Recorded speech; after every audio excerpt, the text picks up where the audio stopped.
कृष्ण गोविंद हरे मुरारी हे नाथ नारायण वासुदेव।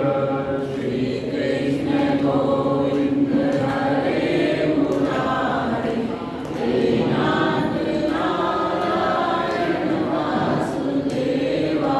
श्री कृष्ण गोविंद हरे मुरारी हे नाथ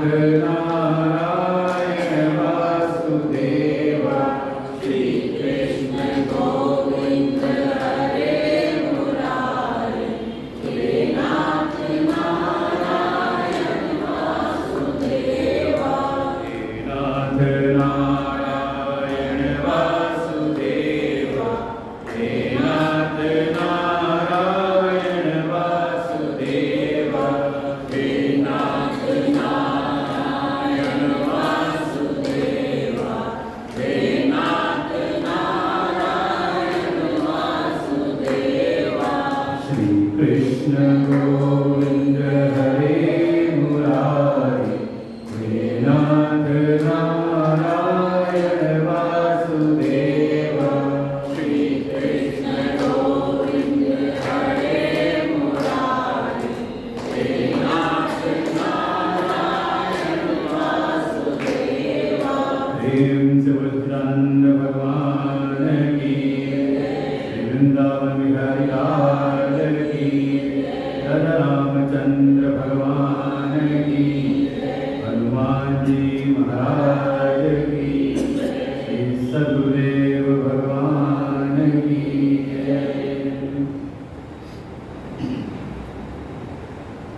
ओम सहना भवतु सहनौ भुनक्तु सह वीर्यं करवावहै तेजस्विनावधीतमस्तु मा विद्विषावहै।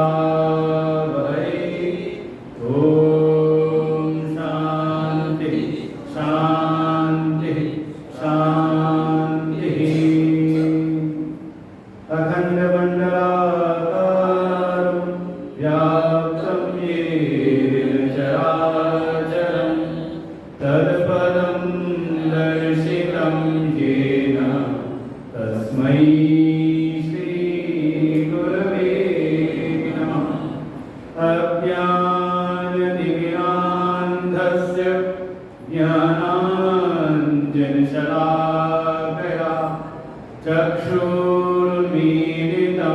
येन तस्मै श्रीगुरवे नमः। गुरुर्ब्रह्मा गुरुर्विष्णु गुरुर्देवो महेश्वर गुरुर्साक्षात् परं ब्रह्म तस्मै श्रीगुरवे नमः। त्वमेव माता च पिता त्वमेव त्वमेव बन्धुश्च सखा त्वमेव त्वमेव विद्या द्रविणं त्वमेव त्वमेव सर्वं मम देव देव। गजाननं भूतगणाधिसेवितं कपितजम्बूफलचारुभक्षणम् उमासुतं शोकविनाशकारकं नमामि विघ्नेश्वरपादपङ्कजम्। ॐ पार्थाय प्रतिबोधितां भगवता नारायणेन स्वयं व्यासेन ललितां पुराणमुनिना मध्ये महाभारतम् अद्वैतामृतवर्षिणीं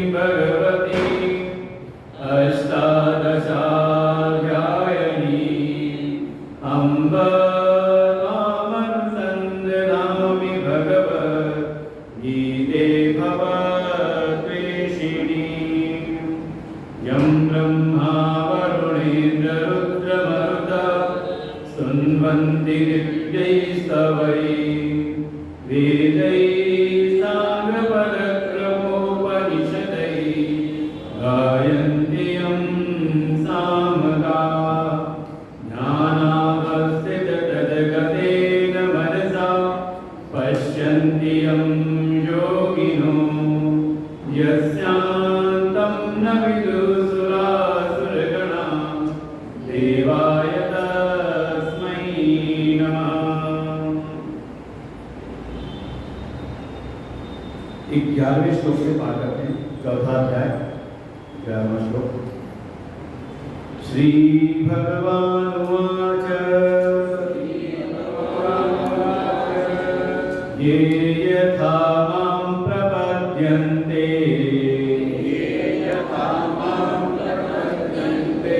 तां तथैव भजाम्यहम् मम वर्त्मानुवर्तन्ते मनुष्या पार्थ सर्वशः काङ्क्षन्तं कर्मणां सिद्धिम् यजन्त इह देवता क्षिप्रं हि मानुषे लोके सिद्धिर्भवति कर्मजा चातुर्वर्ण्यं मया सृष्टम् गुणकर्म विभागशः तस्य कर्तारमपि मां विद्यकर्तारमव्ययम् न मां कर्माणि लिम्पन्ति न मे कर्मफले स्पृहा इति मां योऽभिजानाति कर्मभिर्न सपद्यते एवं ज्ञात्वा कृतं कर्म पूर्वैरपि मुमुक्षुभिः गुरुकर्मैव तस्मात् त्वं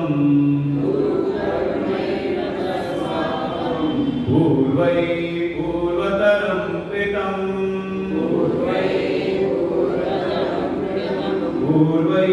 पूर्वतरं कृतम्।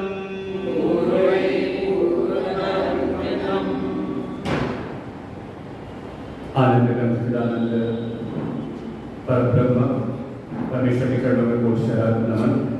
परमात्मा के भिन्न स्वरूप प्रातः स्मरणीय परम सत्य परम वंदनीय अनंत श्री भूषित सतगुरुदेव भगवान उपस्थित संत भगवत भक्त श्रद्धा भक्त स्वरूपी मानुषज्ञ श्रीमद् भगवद गीता का यह चतुर्थ अध्याय जिसका नाम है ज्ञान कर्म संन्यास योग, जिसका प्रारंभ भगवान इस ज्ञान की वंश परंपरा का उद्बोधन करते हुए करते हैं और साथ ही अर्जुन के मन में जो संशय उत्पन्न हुआ भगवान के स्वरूप के विषय में, तो भगवान अपने स्वरूप का भी प्रतिपादन करते हैं कि मैं स्वयं अजन्मा होते हुए अविनाशी और समस्त जगत के प्राणियों का नियामक होते हुए भी मैं मायोपाधि लेकर के कभी कभी जब जब आवश्यकता पड़ती है तब तक मैं पृथ्वी पर प्रकट होता हूँ।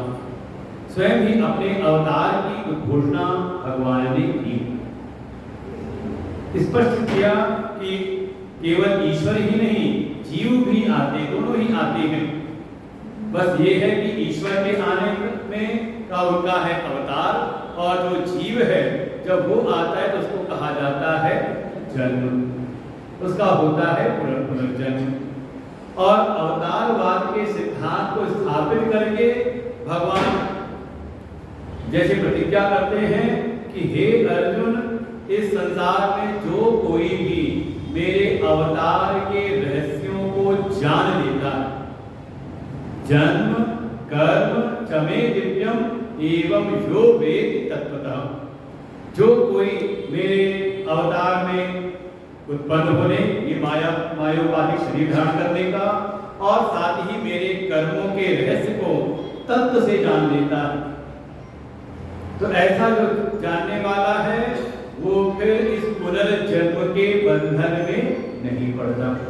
अर्थात अवतार बोध का जो पर्यवसान है, परिणति है, वो है इस जन्म मरण के चक्र से मुक्ति।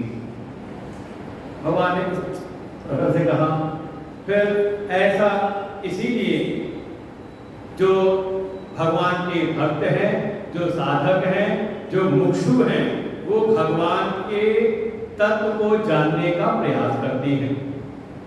तो लक्ष्य है जीवन का मोक्ष की प्राप्ति, कि इस भव सागर में हमें बार बार न आना पड़े।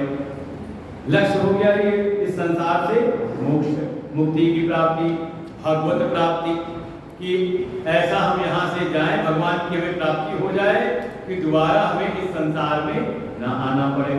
तो इस लक्ष्य को ही निश्चित करके बहुत सारे ऐसे पूर्व के जो साधक हैं, भक्त हैं, वो जीवन में साधना करते हैं। किस प्रकार की साधना? तो कहा कुछ कर्मयोग की साधना से करते हुए भीतर अपने राग भय क्रोध से निवृत्त हो जाते हैं। ऐसे कर्मों करके करते हुए फिर भगवान में ही परम समर्पण भाव ले आते हैं, उनको ही अपने जीवन का परम आश्रय अर्थात भक्ति योग की निष्ठा, भक्ति निष्ठा प्राप्त करते हुए, और जब इन दोनों के द्वारा अंतःकरण परम शुद्ध हो जाता है, कर्म और भक्ति की साधना के द्वारा अंतःकरण हुआ शुद्ध, निर्मल और साथ ही एकाग्र। तो ऐसे शुद्ध एकाग्र अंतःकरण से युक्त होकर के फिर वो साधक जाता है किसी श्रोत्रिय ब्रह्मनिष्ठ तत्वज्ञ भगवतनिष्ठ सद्गुरु की शरण में, और उनकी शरण में रह करके फिर वो ज्ञान की तपस्या करता है। ज्ञान की तपस्या का उनके अनुशासन में रह करके पहले श्रवण करता है, फिर श्रवण करने के उपरांत उसका युक्त मनन करता है, चिंतन करता है, और फिर उस ज्ञान में ही अब निरंतर अपने चित्त को रमण कराता है, निधिध्यासन। तो श्रवण मनन निधिध्यासन की ज्ञान रूपी तपस्या करते हुए भगवान कहते हैं कि मेरे उस परम भाव को ऐसा इस संसार का जो प्राणी है वो भी प्राप्त हो जाता है। तो सब क्यों नहीं, सबको क्यों नहीं आप सुलभ हो जाते हैं? तुरंत मन में आता है कि जब आपकी इतनी कृपा है, जीवन का परम लक्ष्य आपको ही पाना है, तो सब क्यों नहीं आपको प्राप्त कर लेते हैं?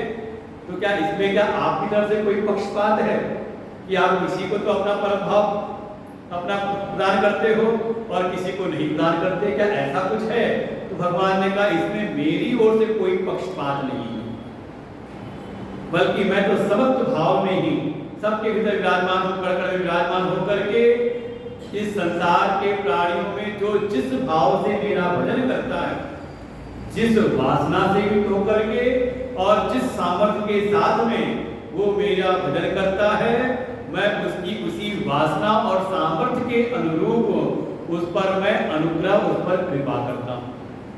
जैसे कल दृष्टांत दिया था, विद्यालय एक ही है, लेकिन उसमें जिसकी जैसी बौद्धिक क्षमता है, उसके भीतर जैसा उसका परिश्रम है, उसके अनुरूप उसको वहां पर परिणाम प्राप्त होता है। वहां पर विद्यालय की ऐसी भावना नहीं है कि किसी एक निश्चित व्यक्ति को, किसी विद्यार्थी को पास करना हो या उसको टॉप कराना हो या किसी को फेल कराना हो, ऐसी धारणा नहीं। ऐसे भगवान कहते हैं ऐसे मेरे वर्ग में ऐसा सबके प्रति मेरा समत्व भाव है। बस ये है कि संसार में जिसकी जैसी वासना है, किसी के चित्त में अगर संसार के विषयों की इच्छा है, वासनाएं हैं, और वो उन वासनाओं के साथ मेरी शरण में आता है तो मैं उनकी उन वासनाओं को मैं व्यक्त करता हूँ। वासना का तात्पर्य केवल एक वही भावना ले ले कि हाँ जो हम सुनते हैं वासना के रूप में का वासना का तात्पर्य है जैसे किसी पात्र में हमने कोई सुगंधित द्रव्य रखा और वो द्रव्य उसमें खत्म हो गया तो उसके बाद भी उस पात्र में उसकी वास रह जाती है, उसकी छाप सी रह जाती है। ऐसे ही संसार में पूर्व के कर्मों के द्वारा हम जो कुछ भी करते हैं उससे हमारे उस कर्म की सिद्धि असिद्धि के रूप में जो बहिर्जगत में एक तो फल प्राप्त होता है और दूसरा उस किए हुए कर्म के द्वारा हमारे चित्त के भीतर जो संस्कार संग्रहित हो जाते हैं उसको हम कहते हैं वासना। आपने शुभ कर्म किए तो शुभ कर्मों के द्वारा हमारे चित्त की जो वासनाएं हैं वो शुभ हो जाती हैं और हमारे द्वारा अगर अशुभ कर्म हो तो उसके द्वारा चित्त के भीतर अशुभ वासनाएं संग्रहित होती हैं। तो जिसके भीतर जैसी वासनाएं हैं उस वासना के अनुरूप ही और उसकी जैसी सामर्थ्य है उसके अनुसार जैसे जैसे वो मेरी साधना मेरी उपासना मेरा भजन करता है उसकी वासना और उसकी सामर्थ्य के अनुरूप मैं भी उस पर उसी प्रकार से कृपा करता हूँ। कोई ऐसा है जिसके भीतर अपने जीवन में कुछ संसारिक उपलब्धि के लिए मेरी शरण में आता है तो उसकी सामर्थ्य के साथ उसको मैं वो फल प्रदान कर देता हूँ। कोई ऐसा है जो संकट से पीड़ित होकर के अपने संकटों के हरण के लिए आता है तो उसके कष्टों को मैं दूर कर देता हूँ। कोई ऐसा है और ये आगे साथ में अध्याय में आएगा भगवान लेकिन 4 प्रकार के मेरे भक्त हैं। आर्तो जिज्ञासुरर्थार्थी ज्ञानी च भरतर्षभ। हे अर्जुन इस संसार में जो भी सत्कर्म करने वाले जो मेरे भक्त हैं उनके 4 वर्ग हैं। कुछ ऐसे हैं जो आर्त भाव से मेरा भजन करते हैं जैसे कभी आपने भागवत में कथा सुनी होगी गजेंद्र की। किस भाव से भगवान का स्मरण किया? जब ग्रह ने आकर के मगरमच्छ उसके पैरों को पकड़ लिया और रस्सा कसी चलती खींचता चलती है और जब धीरे धीरे कुल परिवार के लोगों ने साथ छोड़ा उसके शरीर का भी जो बल था वो साथ छोड़ने लगा तब उसने भगवान श्री हरि का स्मरण किया आर्त भाव से, हे प्रभु रक्षा करो। और तत्काल भगवान आकर के ग्रह से गजेंद्र का की रक्षा करते हैं।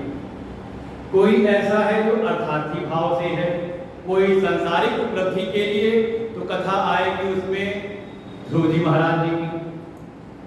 भाई पिता की गोद में सिंहासन पर बैठना की इच्छा थी वहां से उतार दिया गया तो चल पड़े भगवान की आराधना उपासना करने।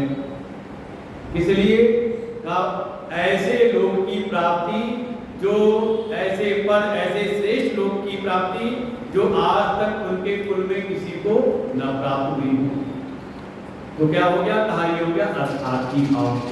सांसारिक कोई लोकांतर की उपलब्धि के लिए कोई गया तो कहा वो अर्थार्थी भाव से है।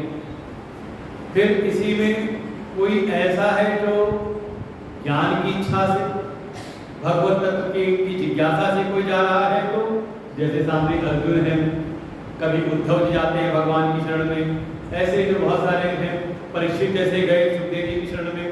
तो जिनके भीतर कुछ जानने की इच्छा है तो ऐसे जिज्ञासा की वृत्ति से कोई गया है ज्ञान की प्राप्ति की इच्छा से तो उनको भगवान कहते हैं मैं ज्ञान प्रदान कर देता हूँ। और कोई परम भक्त है, कोई सन्यासी है, कोई ज्ञानी है, मुमुक्षु है जो मोक्ष प्राप्ति करना चाहते हैं, मेरे स्वरूप को प्राप्त होना चाहते हैं तो उनको मैं मोक्ष प्रदान कर देता हूँ। तो जो जिस प्रकार से ये यथा माम प्रपद्यन्ते तां तथैव भजाम्यहम्, तो जो जिस भावना से मेरी शरणागति ग्रहण करते हैं मैं भी उस पर उसी प्रकार से अनुग्रह करता हूँ। और बाकी संसार के जितने भी मनुष्य हैं ये कहीं न कहीं मेरे ही द्वारा स्थापित मार्ग का अनुवर्तन कर रहे हैं। कहने का तात्पर्य ये है कि उन परमात्मा से ही सारी सृष्टि की उत्पत्ति स्थिति और प्रलय है। तो इस संसार में जो कोई किसी भी मार्ग का अनुसरण कर रहा है तो स्थापित करने वाले कौन है? परमात्मा। भगवान कह रहे मेरे ही द्वारा स्थापित मार्ग का ही मम भक्त मेरे ही मार्ग का अनुसरण कर रही है। और एक सूक्ष्म रहस्य ये है कि सबको देखें, या चाहे कोई भी हो, सब के सब जो भी प्रयास कर रहे हैं, उन प्रयास का एकमात्र हेतु है सुख की प्राप्ति। यहाँ तक कि अगर कोई व्यसन में पड़ा है, कोई अधर्म के मार्ग में जा रहा है, तो कहीं न कहीं उसकी एक भ्रांत धारणा है, भ्रांति से युक्त धारणा है कि ऐसा करने से मैं सुखी हो जाऊंगा। तो कोशिश तो सुख की कर रहा है ना, भले चाहे गलत मार्ग पकड़ा हो। भगवान कह रहे हैं कहीं ना कहीं वो मुझको ही प्राप्त करना चाह रहा है, क्योंकि सुख की स्थिति सुख रूप में कौन है का एकमात्र परमात्मा ही है। सच्चिदानंद रूपाय, वे साथ वही परमात्मा ही परम आनंद स्वरूप है। बार बार देखिए आएगा, सो आनंद सिंधु सुखरासी शीकर ते कई लोग सुपासी। जो आनंद सिंधु है, सुख के सागर है, वास्तव में ऐसे केवल एकमात्र परमात्मा ही है। तो जो कोई भी सुख चाहता है तो कहीं ना कहीं उसको भगवान के मार्ग पर ही आना पड़ता है। तो मन के भीतर, ध्यान तुमने कल श्रवण किया, मन के भीतर ऐसा आता है कि जब परमात्मा की कृपा अनुग्रह सबके ऊपर समान रूप से है और परमात्मा हर प्रकार का फल देने में भी सामर्थ्य रखते हैं। अगर कोई कष्ट से आ रहा है उसके संकटों का हरण कर देते हैं, कोई अर्थार्थी भाव से आ रहा है तो उसके मनोकामनाओं को पूरा कर देते हैं, कोई जिज्ञासु है तो उसको ज्ञान प्रदान कर देते हैं। बिल्कुल जो लगा हुआ है जिसके भीतर भी ऐसी कृपा भगवान की, इसलिए कहा गया बिनु सत्संग विवेक न होई, राम कृपा बिनु सुलभ न सोई। अगर हमें ये ज्ञान की प्राप्ति हो रही है, सत्संग मिल रहा है, ज्ञान यज्ञ में हम बैठे हैं, तो इसमें कृपा भगवान की ही है। कुछ हमारे भीतर की इच्छा, कहीं ना कहीं चित्त के भीतर ऐसे संस्कार, ऐसी वासना कि हमें भी ज्ञान की प्राप्ति हो। तो परिणाम भगवान कृपा से फिर हमें सत्संग की उपलब्धि हो जाती है। तो कोई जिज्ञासु है तो उसको ज्ञान की प्राप्ति करा देते हैं, और कोई मुमुक्षुः संता कस्मात्, और कोई अगर मुमुक्षु है, मोक्ष चाहता है, तो भगवान उसके लिए मोक्ष का मार्ग भी प्रशस्त कर देते हैं, उसको मोक्ष प्रदान कर देते हैं। तो जब ऐसा है कि सब पर आपकी कृपा समान रूप से है और आप सब प्रकार के फल दे सकते हैं, तो ये संसार के सभी प्राणी फिर आपकी प्राप्ति के लिए ही प्रयास क्यों नहीं करते? बस होना चाहिए कि नहीं मन के भीतर। जब भगवान की कृपा इस प्रकार की है और सामर्थ्यवान भी है, तो सब भगवत प्राप्ति के लिए क्यों नहीं लग जाते? और ऐसा है नहीं, जैसे हमने कल भी कहा था, भगवान है बैठे द्वारिका में, सो रहे हैं, और वास्तव में देखें भगवान में इच्छा कामना नहीं होती। किसमें है इच्छा और कामना? जीव के भीतर, इसलिए वो जीव है, इसलिए उसका जन्म हो रहा है। लेकिन ये संसार में जो अज्ञान का जीव है, ये अपनी कामनाओं इच्छाओं को तो स्वीकार नहीं करता और इच्छाओं कामनाओं का अध्यारोप कर देता है, आरोपण कर देता है भगवान के ऊपर। जैसे किसी से पूछो सत्संग में नहीं आए, अभी गुरु जी आपकी इच्छा, अभी आपकी कामना, अभी कृपा नहीं हुई, अभी भगवान की इच्छा नहीं हो रही। क्या कहा? अपनी इच्छा किनारे लेके कहा भगवान की इच्छा नहीं है, अभी गंगा में एक कृपा नहीं हो रही, हरिद्वार नहीं जा पा रहे। मन में आता तो नहीं है। वास्तव में भगवान है पूर्ण काम। पूर्व अध्याय में कह चुके हैं कि मुझे तीनों लोक में, त्रिषु लोकेश किंचन, तीनों लोक में ऐसा कुछ है ही नहीं जो मुझको अप्राप्त है और प्राप्त करने योग्य है। नानवाप्तम अवाप्तव्यम, भगवान ने स्पष्ट क्या रखा तीसरे अध्याय में पहले कि तीनों लोक में ऐसा कुछ नहीं जो मुझको न प्राप्त हो और वो मुझे प्राप्त करने योग्य हो। वो पूर्ण काम है। वास्तव में ऐसे जो पूर्ण काम है वो अपने योग निद्रा में शयन करते हैं। अनंत शयनम इसका स्वरूप है। हाँ, ऐसे जो पूर्ण काम अनंत शयनम, ऐसे अपनी योग में स्थित जो परमात्मा है, उनमें कामना उत्पन्न होती है किसी भक्त की प्रार्थना से। ये है उपासना का स्वरूप। जब कोई भक्त उपासना वृत्ति के साथ में भगवान की शरण में जा करके उनसे जब प्रार्थना करता है तो उसके भक्त के भीतर के जो संकल्प हैं, इच्छाएं हैं, वो परमात्मा में। जैसे मान लो आपको तो कोई इच्छा ना हो कहीं घूमने की, लेकिन आपका बच्चा हो, वो कहे नहीं छुट्टियां हो रही है, कहीं घुमाने नहीं चलो, तो आपको मैं कामना आती नहीं घूमने की, विचार करें। आपके मन में कोई कामना नहीं घूमने की, लेकिन बच्चे ने कहा तो आपने फिर तैयारी करना, हाँ ठीक है इस बार चलते हैं हरिद्वार, चलो अब चलते हैं वृंदावन, या कहीं और जैसी आपकी जैसी फरमाइश हो वैसा।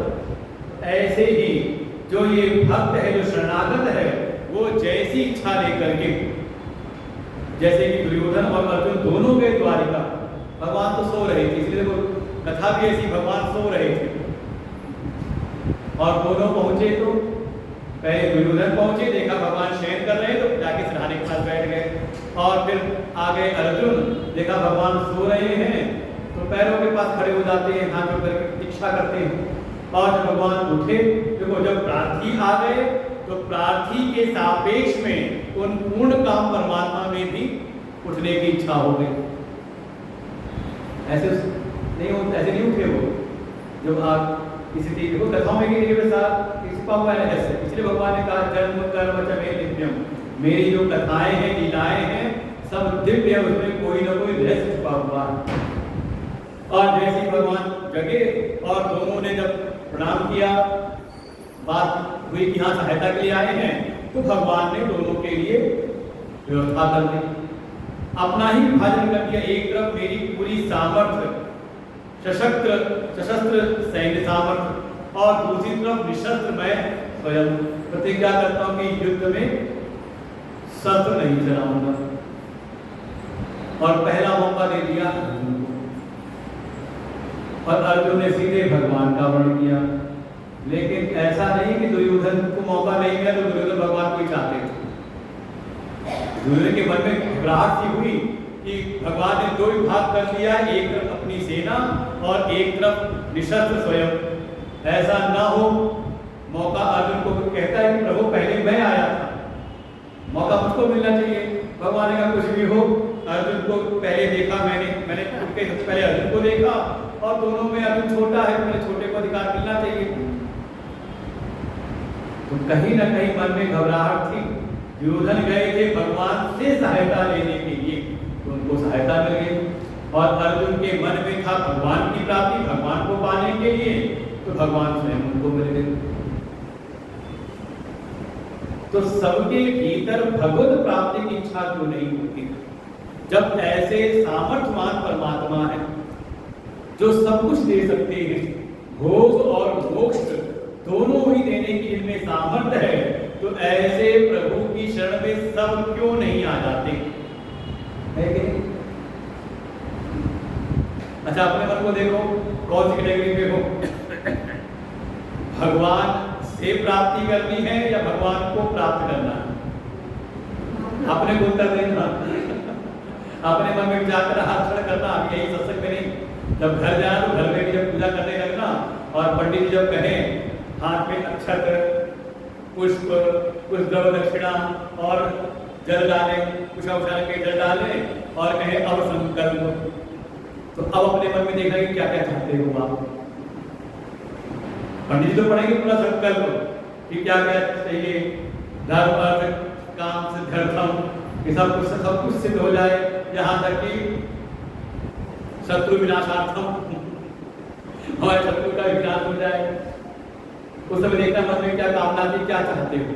या भगवान के जब मंदिर में जाते हो, उनकी पूजा अर्चना करने के बाद उनसे क्या प्रार्थना करते हो। ये भागवत में कभी आप पढ़ो, कथाओं में देखो, गीता जी सब सूत्र हैं, और इसके साथ आपको कथाओं का विस्तार आपको मिलेगा कथाओं में। 11वें स्कंद में द्वारका में एक में आते हैं देवर्षि नारद, और वो भगवान के अपना पास जा करके चले जाते हैं वसुदेव और देवकी के पास में, भगवान के माता पिता के पास में।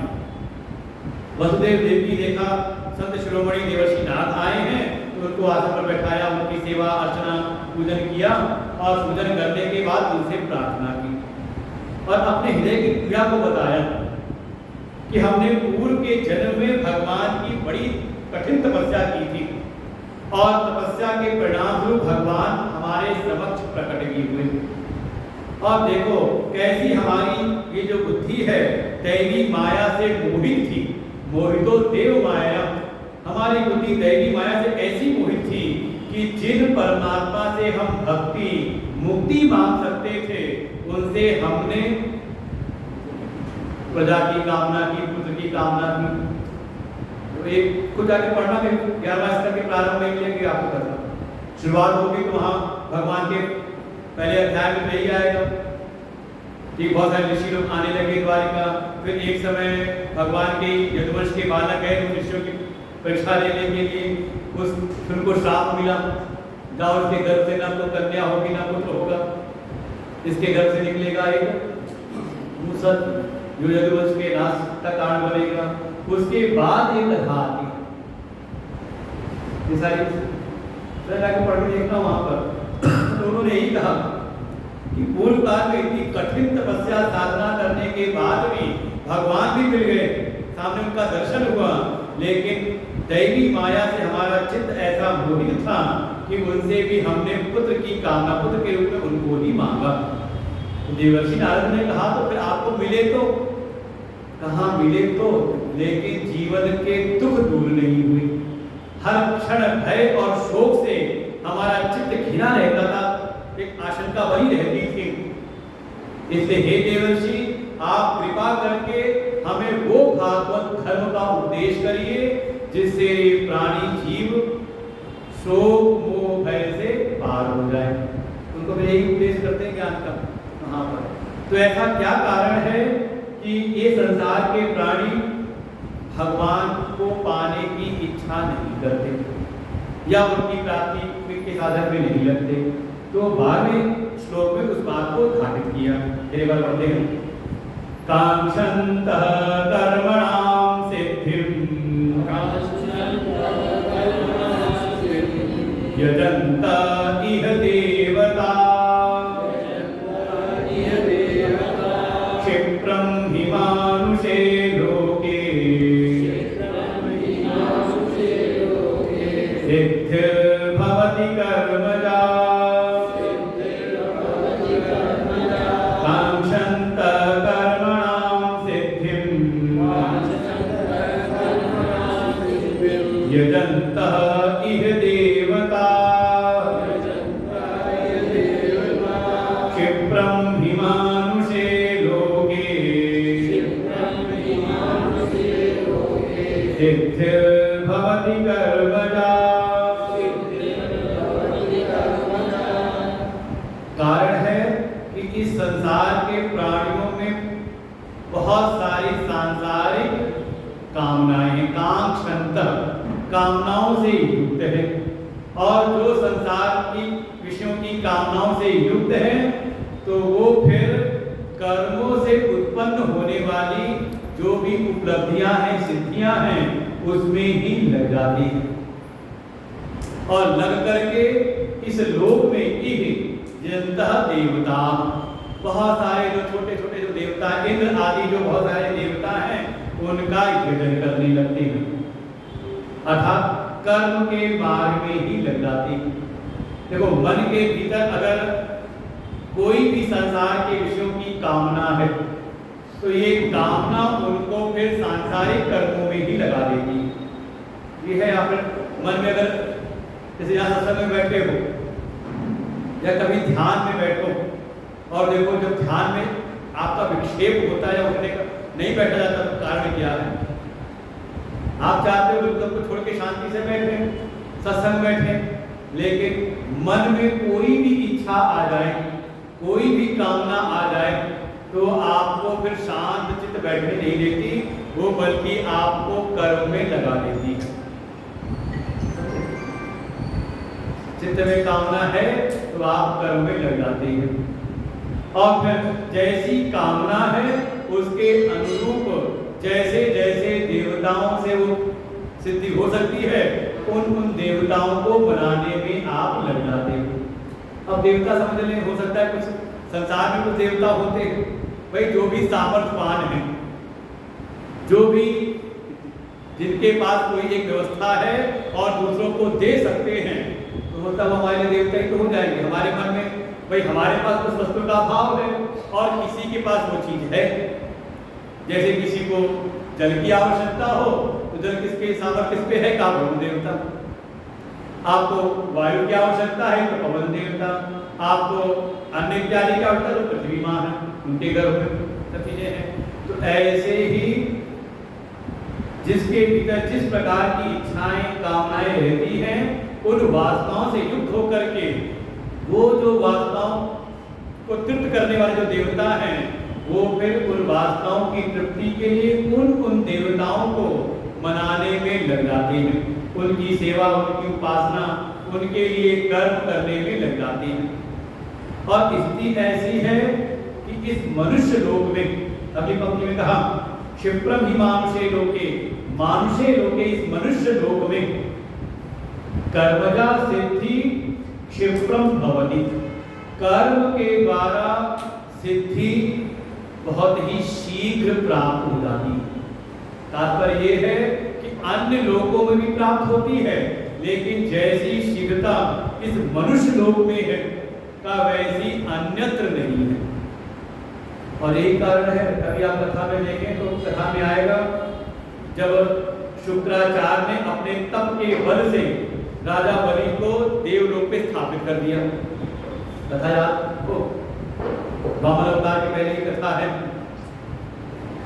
अपने तप के बल से वहां बैठा तो दिया लेकिन जब वहां पे राजा बलि जो दैत्यों के राजा बलि उनका शासन हो गया तो पीछे से आए और कहा राजा बलि 100 यज्ञ करो। बलि ने कहा कराइए, तो उन्होंने कहा नहीं यहाँ नहीं, वापस चलो मर्तलोक में, पृथ्वी लोक पर, वहीं पर यज्ञ संपादित करना है। क्यों? क्योंकि देखो ये प्रमाण रूप में है, क्योंकि मनुष्य लोक में कर्म के द्वारा सिद्धि प्राप्त करना ज्यादा आसान है। क्यों आसान है उसका अगला तात्पर्य है। कहने का तात्पर्य यह है कि संसार के प्राणियों के भीतर जो कामनाएं हैं, इस संसार के विषय जनित सुखों की जो कामना है वो कर्म के द्वारा शीघ्र सिद्ध हो जाती है। अरे नहीं देख लो कि कोई अगर परिश्रम करे इस लौकिक जगत में, ठीक प्रकार से परिश्रम करे तो आज के समय 30-40 साल की उम्र में ही वो सारे संसाधन जुटा लेता है। रोटी कपड़ा मकान जो एक अति आवश्यक जो साधन है का परिश्रम करे तो आपको उल्टा उल्टा दिखाई देता, कोई बड़ी चीज नहीं है। तो जो भी वो उत्पन्न करना चाहता हो या कहीं और हो, तो यही सब कह रही है कर्म के द्वारा। भाई कर्म करके आप कुछ उत्पन्न कर सकते हो, कर्म की साधना के द्वारा कोई चीज कहीं पर उत्पन्न हो चुकी उसको आप खरीद करके ला सकते हो, प्राप्त कर सकते हो। कोई चीज आपको मिल तो गई लेकिन अपने अनुकूल नहीं है तो कर्म के द्वारा उसको आप अपने अनुकूल कर सकते हो, संस्कारित कर सकते हो उसको, और काम निकल जाए तो उसको आप नष्ट भी कर सकते हो कर्म के द्वारा। और जो परमात्मा है, आप देखो ये चार कैटेगरी भगवान आ रहे कि नहीं? क्या भगवान नहीं है कि आप कुछ करोगे और भगवान प्रकट हो जाएंगे? भगवान कैसे थे? क्या भगवान की सत्ता नहीं है कि आप कहते हैं जैसे कोई अन्य इत्यादि होता है या कोई नया कोई उत्पाद है इसको आप उत्पन्न कर रहे हो? क्या परमात्मा इस श्रेणी में आते हैं कि भगवान नहीं थे, आत्मा नहीं थी, अब हम कोई कर्म करेंगे और आत्मा उत्पन्न हो जाएगी? या परमात्मा कहीं दूर है? कहां पर? सातवें आसमान पर, कहीं दूर है? कहेंगे हरि व्यापक सर्वत्र समान। देखो दूसरी कैटेगरी में भी नहीं आ रहे कि कोई वस्तु जो हमें सांसारिक वस्तु कहीं है उसको प्राप्त करना है तो आप कर्म के द्वारा कर सकते हो, या फिर परमात्मा है तो लेकिन हमारे अनुकूल नहीं है। वैसे ये उपासना में आता है कि आपको जैसे परमात्मा नित्य शुद्ध है, मुक्त स्वरूप है, लेकिन आप जैसा चाहते हो भगवान को बना सकते हो। वैसे वैसी मूर्ति बना करके पूजा करो आप अनुकूल, लेकिन वास्तव में भगवान में किसी प्रकार की कोई क्रिया विक्रिया कोई विकार नहीं होता। तो विकार नहीं है तो उसमें कोई संस्कार भी नहीं और विनष्ट भी नहीं होते। तो वास्तव में जो परमात्मा का जो स्वरूप है उसमें ये चारों चीजें नहीं होती जो कर्म के द्वारा की जा सकती। लेकिन संसार के जो प्राणी हैं वो कर्म के द्वारा ही सिद्धि प्राप्त करना चाहते हैं। वो कुछ करके ही, कर्मों के द्वारा ही, अपनी क्रियाओं के द्वारा ही परमात्मा को प्राप्त करना चाहते हैं, इसलिए उनको मैं प्राप्त नहीं होता और वो इन कर्मों के द्वारा संसार की उपलब्धियां शीघ्र अतिशीघ्र कर लेते हैं। इसलिए उनको लगता है कि हाँ कुछ करो और प्राप्त कर लो, बहुत बड़ी चीज है।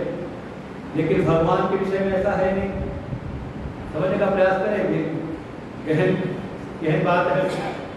अगर पुराणों की कथा में सुनेंगे तो भगवान शिव जब प्रकट हुए दक्ष के यज्ञ का विध्वंस हुआ, उसके बाद उनके यज्ञ को जब पूर्ण कराते हैं, बकरे का सिर लगा दिया, उसके बाद जब दक्ष उनकी स्तुति करता है तो भगवान वहां पर ही उपदेश करते हैं कि हे दक्ष, तुमने कर्म के फल से मुझको प्राप्त करने की इच्छा की थी, लेकिन मैं किसी कर्म का फल नहीं। परीक्षरोगान कपितान ब्राह्मणों निर्वेद माया नास्त्यस्तः कृतेन वाया नास्ति अकृतः कृतेन, मैं अकृत हूँ। किसी कर्म के द्वारा मेरी उत्पत्ति नहीं होती, बल्कि मुझसे ही सबका सब उत्पन्न हुआ। परमात्मा अकारण रहते हुए सबके कारण बनते, इसलिए किसी का कार्य नहीं है तो इसलिए किसी कर्म के द्वारा उनकी प्राप्ति हो नहीं सकती। और वास्तविकता भी यही है कि संसार के प्राणियों को है बहुत जल्दी, उनको हर चीज जल्दी चाहिए और भगवान की प्राप्ति में थोड़ा धैर्य की आवश्यकता होती है।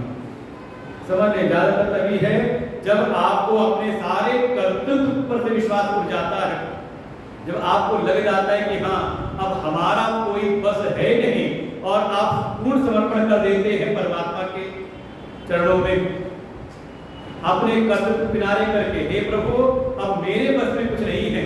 जैसे गजेंद्र की कथा में जब उनको लगा अब तो परिवार ने साथ नहीं दिया, अब अपना बल भी साथ नहीं देता, तब बिल्कुल सारे कर्तव्य को भूल करके भगवान में अपने आप को समर्पित कर दिया, तो भगवान की प्राप्ति हो गई। लेकिन जब तक ये संसार के विषयों की कामना चित्त के भीतर में रहती है, तब तक ये प्राणी कर्म के द्वारा ही उन चीजों को प्राप्त करने में लगे रहते हैं। तो विषय जनित सुख तो उसको प्राप्त होता है, लेकिन विषय अनित्य है, उससे मिलने वाला जो सुख है वो भी होता है अनित्य, और जो नित्य है उसकी प्राप्ति में कर्म सहायक नहीं बनते। कर्म केवल आपको एक निश्चित स्तर तक लेकर के जाते हैं और वो है अंतःकरण की शुद्धि, चित्त की शुद्धि तक तो कर्म की साधना लेकर के जाती है। उसके बाद तो फिर विचार के द्वारा पहुंचना है। और इस संसार में ऐसा है कि कर्म के द्वारा सिद्धि शीघ्र मिल जाती है। क्यों, कैसे मिल जाती है, तो उसको भी अगले श्लोक में बताया कि इस लोक में, अन्य लोकों में भी होती है, लेकिन इस मनुष्य लोक में कर्म के द्वारा जो सिद्धि है, कर्म के द्वारा जो उपलब्धि है, शीघ्र प्राप्त हो जाती है। उसका कारण आगे भगवान बताते हैं। चातुर्वर्ण्यं मया सृष्टं गुणकर्म विभागशः तस्य कर्तारमपि मां विद्य कर्तारमव्ययम्। चातुर्वर्ण्यं मया सृष्टं गुणकर्म विभागशः तस्य कर्तारमपि मां विद्य कर्तारमव्ययम्। भगवान कहते हैं इस मनुष्य लोक में ये जो कर्मों के द्वारा जो सिद्धि है शीघ्र प्राप्त हो जाती है। उसका हेतु कारण है मानुषे लोके वर्ण आश्रम कर्माधिकारा इति विशेषः, क्योंकि इस मनुष्य लोक में ही मनुष्य को वर्ण आश्रम के कारण, इस वर्ण आश्रम परंपरा के कारण उसके जो भी कर्मों की सिद्धि, कर्म का अधिकार प्राप्त होता है, और कर्मों का अधिकार प्राप्त करके जब वो कर्म करता है तो कर्म के फल उसको तत्काल मिलते हैं। तो दो प्रकार की व्यवस्था है, एक है वर्ण व्यवस्था और दूसरी है आश्रम व्यवस्था। मनुष्य की जो एक औसत आयु है, तो मनुष्य के जीवन का 4 विभाग किया, उसको कहा आश्रम व्यवस्था। 4 आश्रम, ब्रह्मचर्य आश्रम, गृहस्थ आश्रम, वानप्रस्थ आश्रम और संन्यास आश्रम। जो जिस आश्रम में पहुंचा हुआ है उस आश्रम के जो भी गुणकर्म के अनुसार अगर वर्तन करे तो उसको जो सिद्धि है शीघ्र मिल जाती है। जैसे विद्यार्थी जीवन में अगर वो विद्या का अर्जन करे, ब्रह्मचर्य आश्रम के नियमानुसार अगर जीवन जिए तो विद्या का अर्जन करने में उसको शीघ्र सफलता मिलती है। अच्छा, कोई श्लोक दे दे आपको याद करने की, तो याद करके आना। जैसे कई सारे श्लोक ऐसे होते हैं कि उनको सुनाते सुनाते हम लोग को याद हो जाते हैं, लेकिन हमें लगता है आपकी अवस्था में हम पहुंच जाएंगे तो, या आपसे कह दें जो कल श्लोक पढ़ाया तो याद करके आना, याद होते हैं? मन होता है कि हाँ ये श्लोक बहुत अच्छा है, इसको हम याद कर लेंगे। इस अवस्था, चतुर्थ अवस्था में आकर के आप याद तो नहीं, याद नहीं होता, लेकिन वही चीज आप याद करते थे ब्रह्मचर्य आश्रम विद्यार्थी जीवन में तो तुरंत भुलाते थे। देखो यही है। फिर दूसरा कहा गृहस्थ आश्रम। गृहस्थ आश्रम में आकर के अगर आप वहां पे उसके गुण धर्म के अनुसार जीवन जिए तो आपके जीवन में जो सुख शांति है वो सहजता से आपको प्राप्त होती है। अगर त्याग पूर्वक यज्ञ की भावना से जीवन जिए तो सुख मिलने में देर परिश्रम नहीं होता। ऐसे ही तीसरा है वानप्रस्थ आश्रम अवस्थानुसार, थोड़ा अपनी ममता आसक्ति को त्याग करके थोड़ा भगवत उपासना में अपने जीवन को ज्यादा लगाए, अंतःकरण शुद्धि के लिए कार्य करें। और फिर चतुर्थ आश्रम में सब कर्मों से संन्यास होकर के, सारी जिम्मेदारी संन्यास होकर के केवल और केवल ज्ञान की प्राप्ति लगे तो बड़ा सहजता से वो क्रमशः आगे बढ़ता रहता है। तो ऐसे ये चारों आश्रम की व्यवस्था के अनुसार जब वो वर्तन करते हुए जीवन जीता है तो उसको इसी जीवन में धर्म अर्थ काम की सिद्धि करते हुए का वो संन्यास आश्रम में पहुंच के मोक्ष की प्राप्ति भी कर लेता है। तो मनुष्य के जीवन का विभाग किया, उसको कहा आश्रम व्यवस्था, और समाज का वर्गीकरण किया, उसको कहा वर्ण व्यवस्था। वर्णते अनेक इति, अर्थात जिसका वर्णन करना पड़े। देखो ये जाति शब्द अलग चीज है, जाति और वर्ण जो है दोनों अलग अलग है। जाति कहा जो जन्म से ही उत्पन्न हो, जैसे एक है मनुष्य जाति, दूसरी है पशु जाति। अब आज के समय में जो संसार में चल रहे व्यवहार में शब्द का प्रयोग हुआ है वो अलग बात है, लेकिन जब शास्त्रों समझें तो वहाँ यहाँ पे कहा वर्ण व्यवस्था। चातुर्वर्ण्यम मया सिस्टम, भगवान के 4 वर्णों की स्थापना मेरे द्वारा, मैंने ही की है, भगवान के द्वारा हुई है। और आधार क्या है? गुण विभाग और कर्म विभाग। गुण और कर्म के आधार पर 4 प्रकार के वर्ण। कौन से वर्ण? तो वर्ण व्यवस्था के अंदर आता है ब्राह्मण, क्षत्रिय, वैश्य और शूद्र। और आपने अगर वेदों में प्रवेश करें तो वहां वर्णन आएगा कि ये चारों के चारों परमात्मा से ही उत्पन्न हुए। वेदों में क्या, पुराणों में भी वर्णन है, तो वहां मिल जाएंगे आपको। ब्राह्मणो सुखमासी बाहुराजन्यत ऊनु यद्वैश्य पद्भ्याम शूद्रो अजायत। जो भगवान का जो शीर्ष है, सिर है, मुख है, मुख से प्रकट हुए हैं कहा ब्राह्मण, उनकी भुजाओं से कहा क्षत्रिय वर्ग, उनकी जंघाओं से जंघा से कहा वैश्य, और चरणों से प्रकट हुए हैं शूद्र। तो चारों ही वर्ण भगवान से प्रकट हुए हैं। तो पहले जो एक धारणा है कि इसमें कोई बहुत उत्तम है और कोई बहुत निकृष्ट है, तो ये धारणा तो यहाँ से समाप्त हो जानी चाहिए। देखो सिद्धांत कोई अच्छे से भी अच्छा हो, लेकिन उसकी अगर सही जानकारी समाज में ना हो तो तो कई बार उसका अर्थ का अनर्थ करके लोग विचार करने लगते हैं और फिर व्यवस्थित समाज में उत्पन्न होता है। और देखें, अगर भगवान की पूजा करनी हो तो स्पर्श किसको करते हो आप? भगवान का माथा छूते हो, फिर भगवान के चरणों को छूते हो।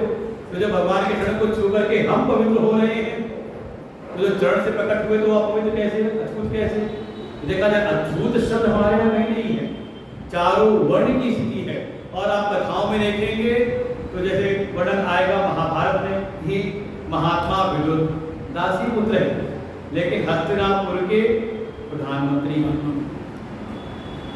गुण धर्म के आधार पर वर्णन किया। इसीलिए यहाँ पर वह कहे चारों वर्णों की स्थापना भगवान कह रहे मेरे द्वारा ही, उनसे उत्पन्न हुए। और देखो सबका एक सांकेतिक रूप भी है।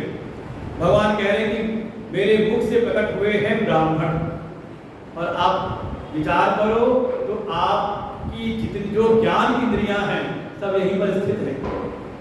अच्छा, ज्ञान के जो भी स्रोत हो सकते हैं, भाई आपको अगर शब्द का ज्ञान होगा तो कान से, आपको रूप का ज्ञान होगा तो नेत्र से, आपको रस का ज्ञान, स्वाद का ज्ञान होगा जिह्वा से, आपको गंध का ज्ञान होगा तो किससे? नासिका से। और ठंडी गर्मी का त्वचा से।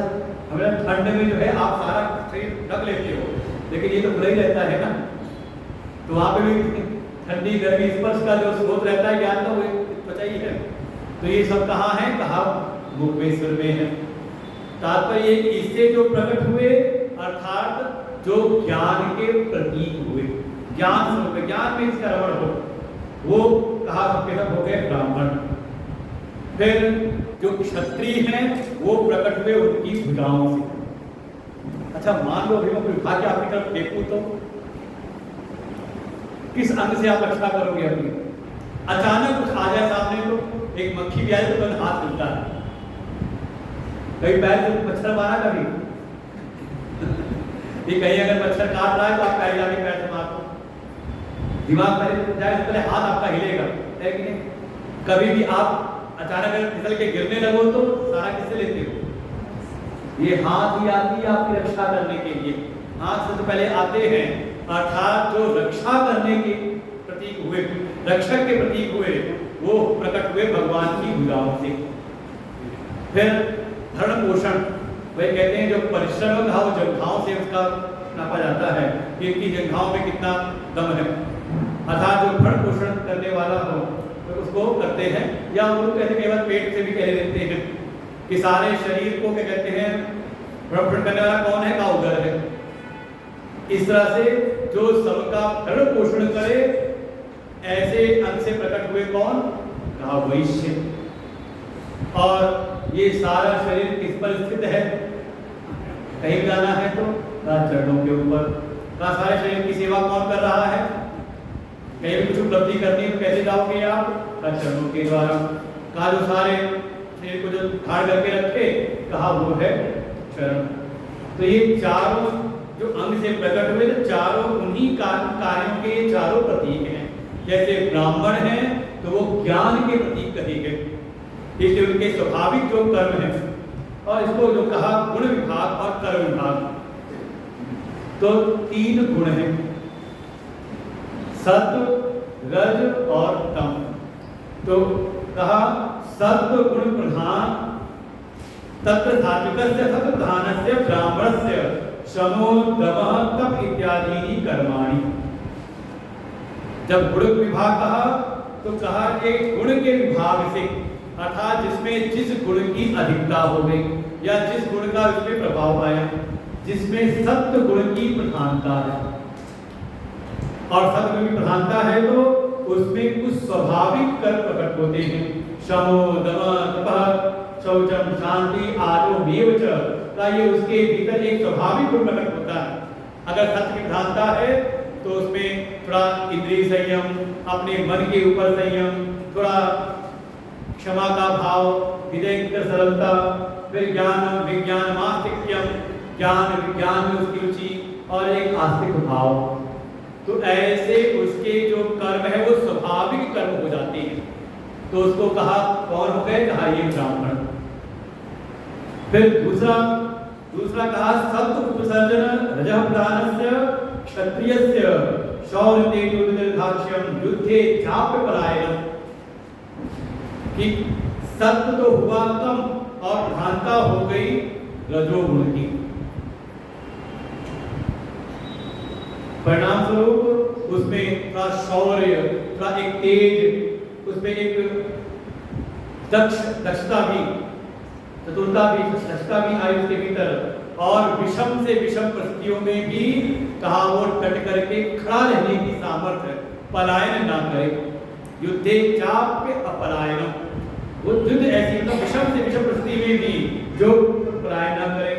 फिर दान करे तो का ईश्वर भाव से, बहुत हिसाब किताब करके नहीं।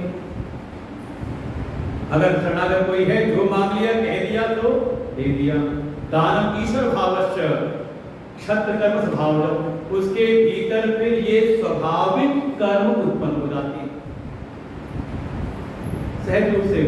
फिर धीरे धीरे गुणों की स्थिति बदली, कहा तम उपसर्जन रजः प्रधानस्य वैश्यस्य कृष्यादि कर्माणि, कहा अब सत्य तो है नहीं, न्यून रूप में है तमोगुण और प्रधान है रजोगुण। तो इसके भीतर से फिर एक स्वाभाविक कर्म प्रकट होते हैं, कृषि, गौरक्ष, वाणिज्यम, वैश्य कर्म स्वभावजम, अर्थात थोड़ा हिसाब किताब का कार्य, कृषि का, वाणिज्य का, थोड़ा अर्थशास्त्र की समझ को ज्यादा आ जाती है। हानि लाभ में इसका ज्यादा विचार होता है। अगर दान भी करेगा तो थोड़ा हिसाब से दान करेगा, भाई हर चीज का विचार करते हुए कि अपना व्यवसाय भी ठीक चलता रहे और अपना एक धर्म खाता भी हमारा साथ चलता रहे। तो ऐसे उसके भीतर स्वाभाविक हो जाते हैं। और जिनके भीतर बिल्कुल रज की भी न्यूनता हो गई और प्रधान हो गया तम, परिणाम का अब उतनी ज्यादा उसकी प्रवृत्ति ज्ञान में नहीं होती, हिसाब किताब में नहीं होती, और शायद इतना ज्यादा वो संघर्ष भी ना कर सके। तो उसके स्वाभाविक कर्म है परिचर्यात्मकम कर्म, कि दूसरों की अगर सेवा करे तो वो भी उसके लिए कल्याणदायी हो जाता है। और देखिए इस गुण कर्म के आधार पर ये चार वर्ग समाज में हमेशा ही रहे। बस ये है कि आज के समाज में जो ज्यादा पढ़ लिख लेते हैं तो आक्षेप करते रहेंगे। आप शब्दों को भले मिटा दो, आप कह दो ये ब्राह्मणवाद चल रहा है, ये क्षत्रियवाद चल रहा है, देखो समस्या जो है वो व्यवस्था में नहीं है। वर्ण व्यवस्था समाज के लिए अत्यंत ही लाभकारी, जो समस्या है समाज के लिए है वो उसको कहते हैं वर्णवाद, अपने हित की बात करना, अपने को ही महान बताना, वहां पे समस्या है। लेकिन इस वर्ण व्यवस्था को जो गुण कर्म के आधार पर, और देखें ये भगवान की बनाई व्यवस्था है, तो आपको अगर आप विचार करें, समाज को जाकर के देखें, तो आपको ये स्थिति स्वाभाविक रूप से दिखाई देती है। क्योंकि भगवान की बनाई व्यवस्था है, जो जैसा जैसे इसके गुण कर्म, और देखो गुण कर्म को याद नहीं प्रकट हुए, ये जन्म से प्रकट हुए। तो इसको दो प्रकार से आप विचार करें अपनी साधना के लिए। जैसे पहले भी कहा था ना, धर्म को, एक धर्म का बाह्य रूप है और दूसरा है आंतरिक रूप। जैसे वातावरण को, वातावरण का एक है बाह्य रूप और एक है आंतरिक रूप। बाहर गर्मी कितनी है, टेम्परेचर कितना है बाहर, होगा 35 के तो ऊपर ही होगा, 35 से 40 डिग्री टेम्परेचर कम है, भगवान की कृपा है। उतनी गर्मी नहीं जितनी हमने देखी थी पिछली बार जब मैं आए थे, तो गर्मी ज्यादा थी। तो बाहर की जो आपकी जो बाह्य जगत का जो वातावरण है वो आपके बस में नहीं है। अगर आप बाहर निकलोगे तो बाहर आपको उसको सहन करना पड़ेगा, उसके अनुसार आपको व्यवहार करना पड़ेगा। लेकिन अपने कमरे में आ गए तो जो वातावरण का जो अंदर का जो रूप है, इसको आप नियंत्रित कर सकते हो, है ना। लगा लिया हमने एसी, तो भले बाहर वो 40 डिग्री, लेकिन कमरे के अंदर हो सकता है 18 डिग्री हो। तो बाहर का तो आप नियंत्रित नहीं कर सकते, लेकिन अपने भीतर आंतरिक व्यवस्था को आप नियंत्रित कर सकते हो। वैसे तो वर्ण व्यवस्था पर चर्चा कर रहे हो तो 3-4 दिन इसी में लग जाएगा, लेकिन जितना हमारे लिए आवश्यक है, एक तो है वर्ण व्यवस्था का बाह्य रूप और दूसरा है वर्ण व्यवस्था का आंतरिक रूप। बाह्य रूप जो आपका जन्म हो गया, जिस वर्ण में आपका जन्म हो गया, तो अब चाह करके भी आप उसको बदल नहीं सकते। कोई कहे कि हम अपना सरनेम नहीं लगाएंगे, इसे घोषणा की कहीं आज सुना, आज से अपना सरनेम नहीं लगाएंगे, उससे क्या हो गया? क्या उनका वर्ण बदल गया? क्या उनकी पहचान बदल गई? अरे सरनेम नहीं लगाओगे तो पहले भी बहुत सरनेम नहीं लगते थे। आप ऐतिहासिक पौराणिक नाम देखो तो उसको बता नाम वे सरनेम नहीं होते, धीरे धीरे आज चल पड़ा। और मान लो कोई सरनेम लगा ले तो ब्राह्मण ना और ब्राह्मणों का जो उपनाम है लगा ले तो ब्राह्मण हो जाएंगे। ये बहुत हल्के बात वाली स्थिति है। बाहर जगत में जो आपका जन्म है, समझे भगवान की बनाई व्यवस्था है, तो जैसे आपके गुण कर्म पूर्व के थे उसके अनुसार आपका बाहर जन्म हो गया, तो उसमें आप नियंत्रण नहीं कर सकते। लेकिन इन गुण कर्मों को अगर आप अपने आंतरिक जीवन में अगर परिवर्तित करना चाहो तो ये सामर्थ्य आपके पास में है। यही है साधना का आयाम। कि हमें लगता है कि नहीं, हमारे अंदर आलस्य हो जाता है, ज्यादा बुद्धि खर्च में लगती नहीं, तो आप साधना करके अपने तमस को, तमोगुण को कम करके आप रजस में प्रवेश कर सकते हो। रजस में है तो जिस स्थिति में भी हो कि तमस की प्रधानता ज्यादा है, उसको कम करके प्रयास साधना करते हुए आप रजस बढ़ा सकते हो। रजस की अधिकता ज्यादा है, आप सत्व में आ सकते हो। और ऐसा ही करते हुए तम रज सत्व तीनों गुणों से आप अतीत हो जाओ। गीता जी में यही सिखाया गया है। एक अध्याय है जिसका नाम है गुणत्रय भाग योग। कौन सा अध्याय? 14वां अध्याय। 3 गुण है, तीनों गुणों से ऊपर, और वहां बताएंगे त्रिगुणातीत के लक्षण। वहां ज्ञानियों का स्वरूप बताएंगे जो त्रिगुणा तीनों गुणों से अतीत हो गए। और दूसरे अध्याय भगवान अर्जुन से कहते हैं त्रैगुण्य विषया वेदा निस्त्रैगुण्यो भवार्जुन। हे अर्जुन, ये सारा संसार तीनों गुणों से युक्त है, और इसीलिए शास्त्रों में भी तीनों गुणों में कैसे व्यवहार करना है उसके साधन बताए गए हैं। लेकिन अर्जुन, तुम साधना करते हुए एक गुण से ऊपर वाले गुण में, उससे ऊपर वाले से उससे ऊपर आगे बढ़ते हुए तम से रज, रज से सत्व करते हुए तीनों गुणों से तुम हो जाओ अतीत। गुणों के बंधन में नहीं, बल्कि गुणों को अपने वश में कर लो, तुम अतीत हो जाओ। तो वो पहुंचना है हमें, झगड़ा नहीं करना जाकर के कि हाँ वर्ण व्यवस्था। और जो आज के समय जो चल रही है समाज में, वास्तव में वर्ण व्यवस्था है ही नहीं, बची नहीं, बहुत रेयर है। क्या रह गई है? हाँ वर्ण सांकर्य रह गया। कुछ पता नहीं कौन किस कहाँ कैसे क्या चला।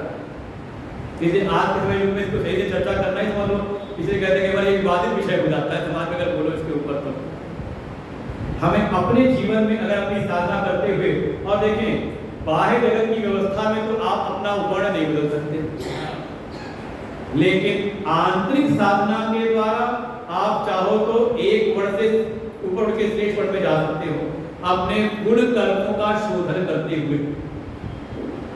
अरे मान लो ऐसे ही जैसे आप कोई एक संस्था, कोई एक आपने फैक्ट्री लगाई, तो जब भी कोई नया उद्योग या कोई फैक्ट्री भी लगाते हो तो वहां देखो कुछ विभाग होते कि नहीं।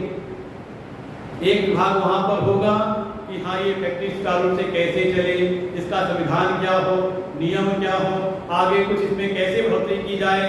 तो उसमें कोई रिसर्च करने वाले होंगे कि नहीं, प्लानिंग करने वाले, एक प्लानिंग डिपार्टमेंट आपने रखा। फिर उसमें अच्छा नियम बना लो, लेकिन नियम लागू कराने वाले ना हो तो होता उसमें एडमिन ब्लॉक भी हो, बना लो आप, विभाग बना लो, एडमिनिस्ट्रेटर वाले बना लो, उसमें सुरक्षा कर्मी रखो आप, है कि नहीं, एक वो विभाग है।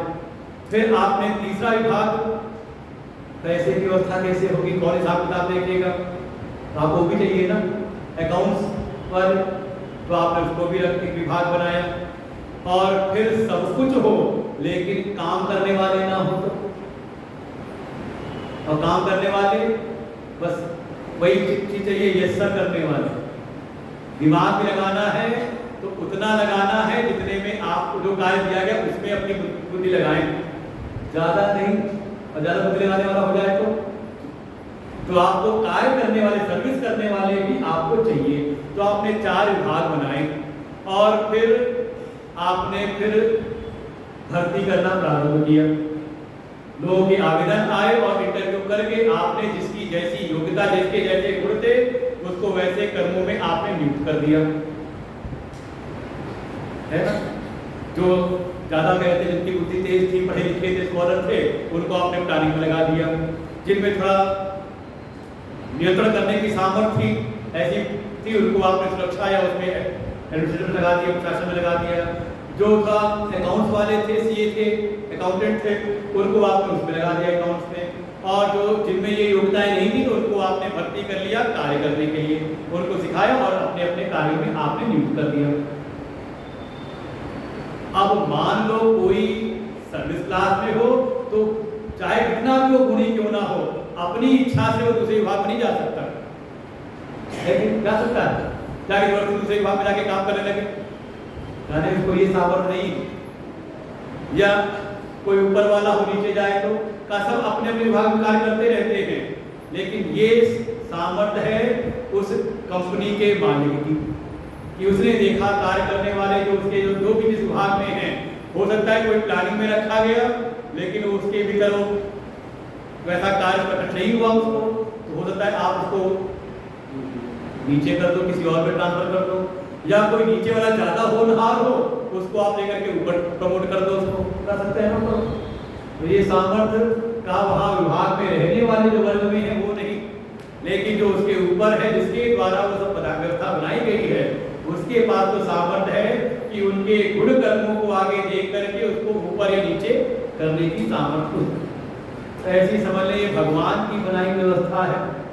चातुर्वर्ण्यम मया सिस्टम। और देखो 4 वर्ग बताए, तो देखो यही 4 वर्ग हर समाज में, आप वर्ग रहित समाज की कल्पना कर नहीं सकते। अगर आप करने की कोशिश करोगे तो फिर काम किससे कराओगे, तो अगर बराबर हो गए तो। किसने ऐसी सोच रखी समाज में, लेकिन सफल बहुत ज्यादा नहीं हुए। तो ये है, इस प्रकार से आवश्यकता है कि सबके विकास के लिए, सबको आगे बढ़ाने के लिए, सबके लिए समुचित व्यवस्था का हम उपलब्ध करें, ना कि एक दूसरे के प्रति विद्वेष की भावना उत्पन्न करें। और ये वास्तव में आप देखें, अगर समाज को आप देखें तो आप हर वर्ग में जाके देखें, तो आज भी आपको जो रिसर्च के जो कार्य हैं, उसमें आपको कोई ना कोई वहां पे ब्राह्मण वर्ग एक वर्ग आपको दिखाई दे जाएगा। फिर सेना और ज्यादातर आप एक निश्चित वर्ग दिखाई देगा वहां पर, वहां आपको Kshatriya regiment, Jat regiment, Rajput regiment दिखाई देगी, ब्राह्मण रेजिमेंट देखिएगा एक निश्चित वर्ग कहीं ना कहीं। और मान लो कुछ अपवाद में है तो वहां बहुत सारे विभाग हैं, सभी वहां पे युद्ध करने के सीमा पर नहीं जाते, वहां की और बहुत सारी मेडिकल सर्विसेज है, वहां और अकाउंट सेक्शन सब चीजें हैं, तो वो सब। लेकिन जो सशस्त्र सेना में आप ज्यादा वही दिखाई देगा। फिर तीसरा आ जाए फाइनेंस में, अकाउंट्स में, हमने कहीं चर्चा की तो हमने कहा लगभग 90% देखते कि एक निश्चित वर्ग वाले ही हैं। तो स्वयं सीए थे तो उन्होंने कहा नहीं स्वामी जी, ज्यादातर नहीं तो 97% या 98% में कह सकते कि एक निश्चित वर्ग के ही लोग व्यवसाय। बिल्कुल अपने आप देखिए, कोई ऐसा नहीं है। कारण है कि जो जहां इसका जन्म हुआ है, क्योंकि ये पूर्व के उसके गुण और उसके प्रारब्ध कर्म के अनुसार वो आया हुआ है। तो जो जहां आया हुआ है तो उस गुण कर्म के, पूर्व के गुण और पूर्व के कर्म के अनुसार उसमें वो आनुवांशिक, उसका वो स्वभाव बन करके आनुवांशिक गुण उसके भीतर आए हुए हैं। इसलिए आवश्यकता ये है कि जो जिस वर्ण में उसको अगर उसी कार्यों में नियोजित कर दिया जाए तो उसको सफलता जल्दी मिल जाती है। देखा ना, क्षिप्रम ही मांसे योगे, पीछे वाले अगर अपने वर्ण और आश्रम के अनुसार अगर वो कार्यों में लग जाए तो उसको सफलता जल्दी मिलती है।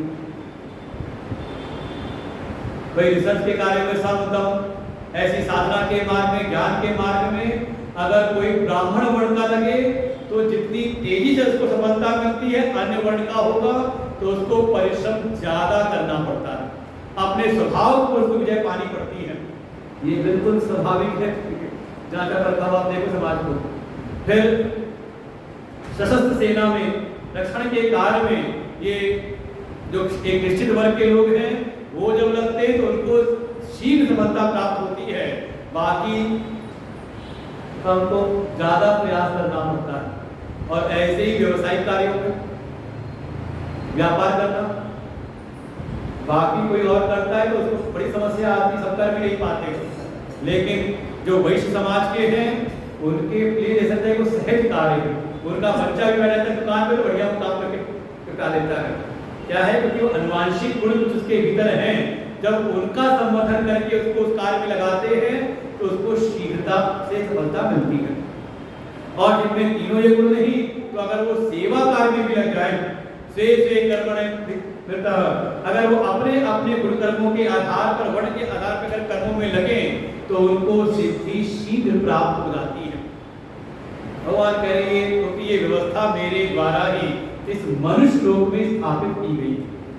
और देखो कहीं भी जाओ आप ये चारों वर्ग मिलेंगे, वो नेता लोग चाहे खड़े होकर कहीं भी भाषण दे करके झगड़ा लड़ने करें, लेकिन वो भी जिस व्यवस्था में रहते हैं वहां भी वर्ग चलते रहते हैं।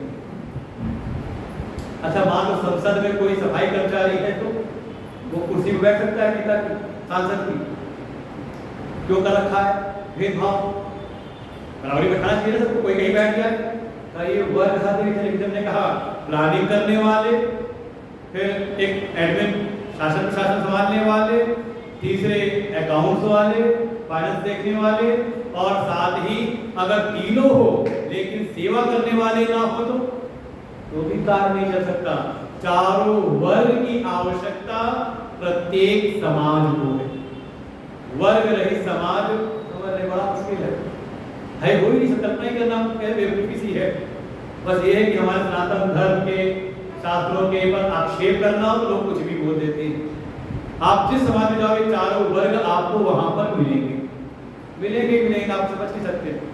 अच्छा मान लो विभाग किया तो नया नाम दे दिया तो भी चार ही किए, कहेंगे जंगल है, ओबीसी है, एससी है, चार विभाग क्यों किया विभाग? विभाग तो कहीं ना कहीं विभाग का कोई अगर वर्ग है तो वर्ग इसलिए किया जाता है कि जिससे कि सबको समान अवसर प्रदान किया जा सके। अगर कोई वंचित है उस वंचित को वो अवसर हमें दिया जाए, इसलिए वर्ग तो आपको बनाना ही पड़ता है कहीं ना कहीं। इसीलिए भगवान कहते हैं ये जो व्यवस्था है, ये जो वर्ण व्यवस्था भगवान ने बताई, किसलिए बताई? कहा वो पिछले श्लोक को याद रखें, क्षिप्रम हिमांशे लोके सिद्धिर्भवति कर्मजम्। इस मनुष्य लोक में, अन्य लोकों में भी होगा, लेकिन इस मनुष्य लोक में कर्म के द्वारा सिद्धि शीघ्र प्राप्त हो जाती है। क्योंकि सभी लोकों में जो मनुष्य लोक का जो प्राणी है, जो मनुष्य हैं, उनको वर्ण और आश्रम का अधिकार प्राप्त है। ये व्यवस्था अन्य लोकों में नहीं है। और उनको वर्ण आश्रम का अधिकार प्राप्त है तो अपने वर्ण और आश्रम के अनुरूप जब वे कर्म करते हैं, प्रयास करते हैं, तो उनको सफलता प्राप्त होती है। अब आते हैं अगली बात पर, अगली पंक्ति पर, जो भगवान स्थापित करना चाह रहे हैं। जो मूल बात है वो ये है, भगवान जो अगली पंक्ति कहते हैं, ये तो हो गया पहली लाइन, चातुर्वर्ण्यम मया सृष्टम गुण कर्म विभागशः। ये जो चारों वर्णों की व्यवस्था भगवान कह रहे हैं मेरे द्वारा ही, मया सृष्टम, मैंने इसको बनाया है। आधार है गुण और कर्म।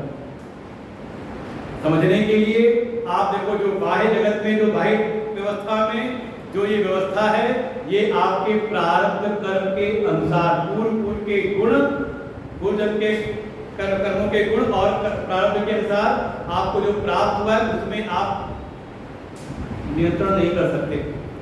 लेकिन अपने आंतरिक जीवन में आप साधना के द्वारा अपने गुण और कर्मों का शोधन कर सकते हैं।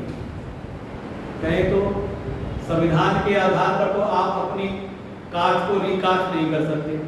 ये है कोई ऐसा विधान संविधान में, कोई वकील हो, संविधान जानने वाले, ऐसा कोई क्लॉज हो? लेकिन हमारे शास्त्रों में ये आपको सामर्थ्य प्राप्त है कि आप अपनी साधना उपासना करते हुए, अपने भीतर गुणों का शोधन करते हुए आप चाहो तो अगले जन्म में अपने को उच्च में ले जाओ या फिर निम्न कोटि में ले जाओ, ये सामर्थ्य है। और आंतरिक रूप से तो ऐसा है, एक वर्णन आता है स्वामी विवेकानंद जी के जीवन का।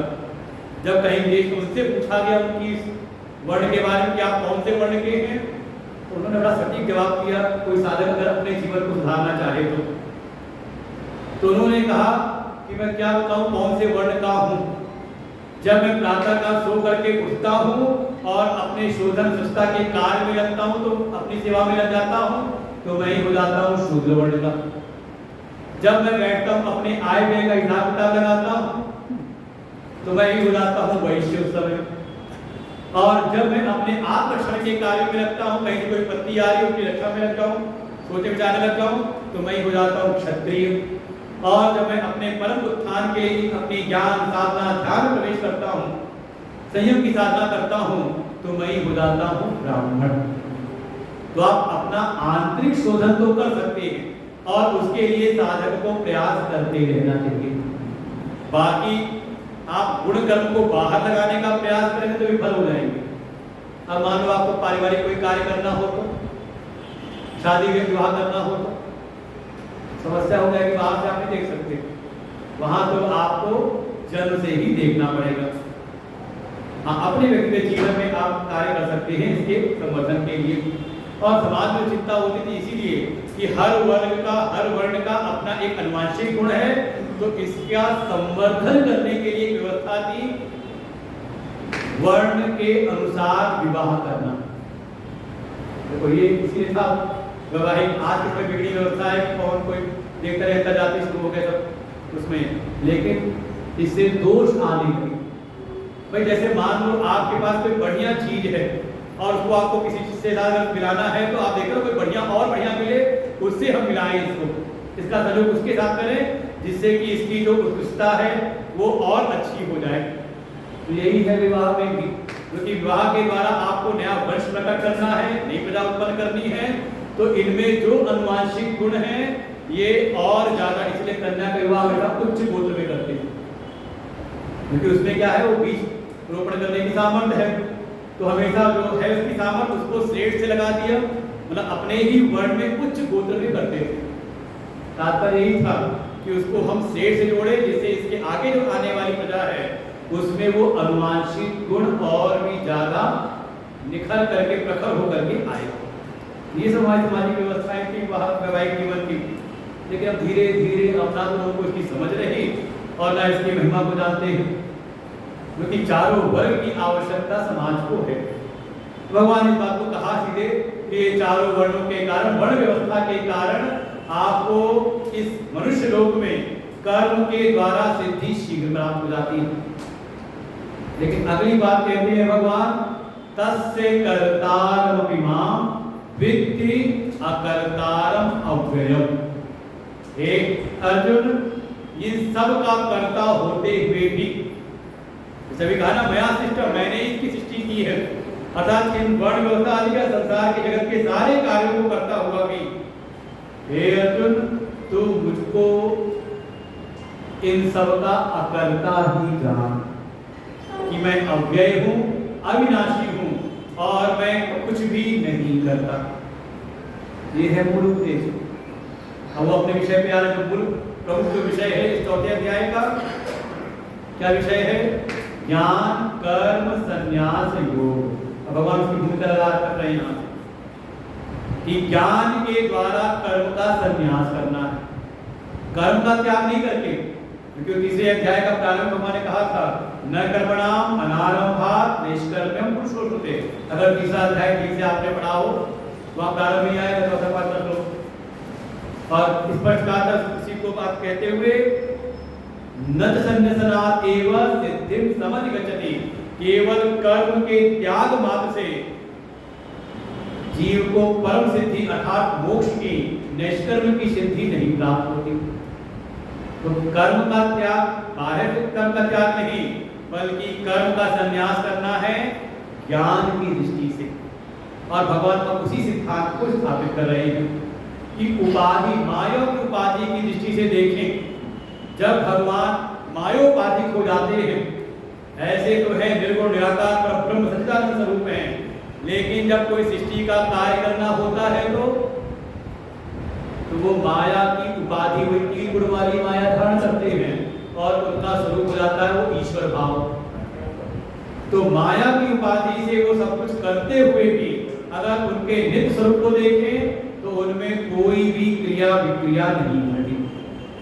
भगवान कह रहे हैं विद्धि अकर्तारम, सब कुछ करते हुए भी हे अर्जुन मुझको तू अकर्ता ही जान। क्यों अकर्ता जानो? भगवान को और व्यक्ति प्रतिज्ञा को पुष्ट करते हैं, अगले हेतु देते हैं।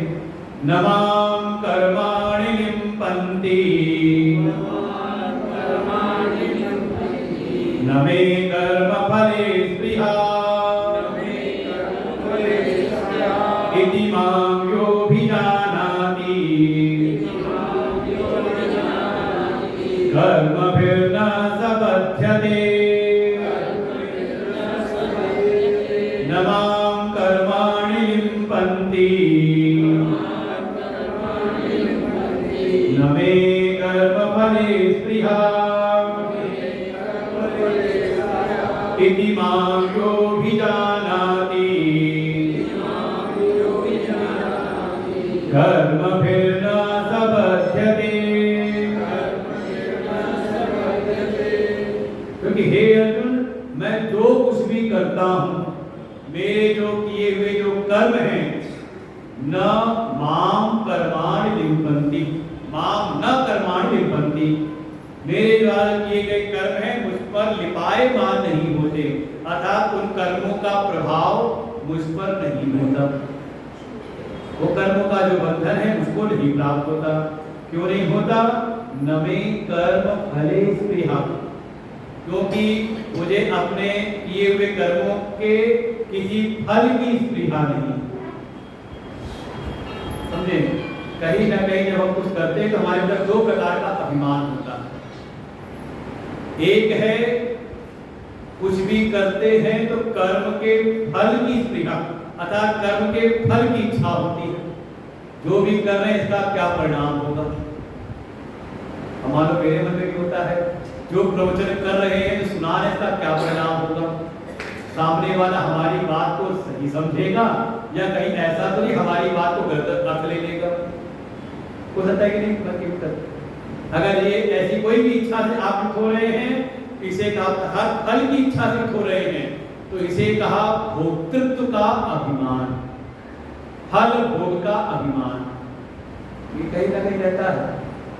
ये चित्त में आपके देखिए फल भोग की इच्छा है कि नहीं? थोड़ा दान करना चाहिए, क्यों करना चाहिए? अरे किया हुआ दान ही कार्य आएगा बाद में। फिर भगवान की पूजा करनी चाहिए, क्यों करनी चाहिए? फिर पाप पुण्य का जो मन में विचार है क्यों है? आगे फल को लेकर गई तो अगर पाप हमसे जाने अनजाने में अगर पाप हो गया तो इसका फल हमें नरक जाना पड़ेगा, तो उठाना पड़ेगा। और जाने अनजाने पुण्य हो जाए तो क्या चाहते हो? स्वर्ग चाहते हो कि नरक? जो भी चाहते हो, नरक से बचना चाहते हैं और स्वर्ग जाना चाहते हैं, और उसको निमित्त बना करके हम कोई ना कोई कार्य करते हैं। या फिर संसार में देखें, संसार में कोई सफलता या असफलता को ध्यान रख करके कि असफलता ना हो और हमारे कर्मों में सफलता मिले, तो कर्म फल की क्रिया है कि नहीं, इच्छा है कि नहीं? तो जब ऐसे आप करते से कहा जब फल की इच्छा है तो इसको कहा कहीं न कहीं भोक्तृत्व का अभिमान भीतर बैठा रहता है। और भोक्तृत्व का अभिमान करके अगर आप कर्म कर रहे हो तो आपको कर्म का बंधन मिलेगा। और दूसरा अभिमान होता है कर्तृत्व का, कर्ता बनेगा, करने वाला मैं हूं, है कि नहीं? भीतर कर्तापन, डूअरशिप, मैं कर रहा हूं, मैं कर रहा हूं। अरे कई बार कहते हैं मैंने अपने कानों से सुना, अरे होता है कुछ गलत सुन लिया हो, कहा नहीं नहीं हमने अपनी आंखों से देखा था। क्या कह रहे हो? कहीं ना कहीं एक कर्तापन भीतर है, इसे कहा कर्तृत्व का अभिमान। जो समाज के जो सामान्य प्राणी हैं उनमें कर्तृत्व और भोक्तृत्व दोनों का अभिमान भीतर बैठा रहता है। शरीर में एक अहम भाव, अहंकार की भावना, शरीर में अहम भाव हो गया, देह में आत्म भाव बन गया, अहंकार भाव आया, इससे जो भी कर्म हुए उसको हमने अपने अपना मान लिया, अहम क्रियते, तो कर्तृत्व की भावना, और किया है तो इसका फल, ये कर्म मेरा है तो इसका फल मिलेगा, तो किसका होगा? मैंने एक पेड़ लगाया, पेड़ में फल आएगा तो कौन तोड़ेगा?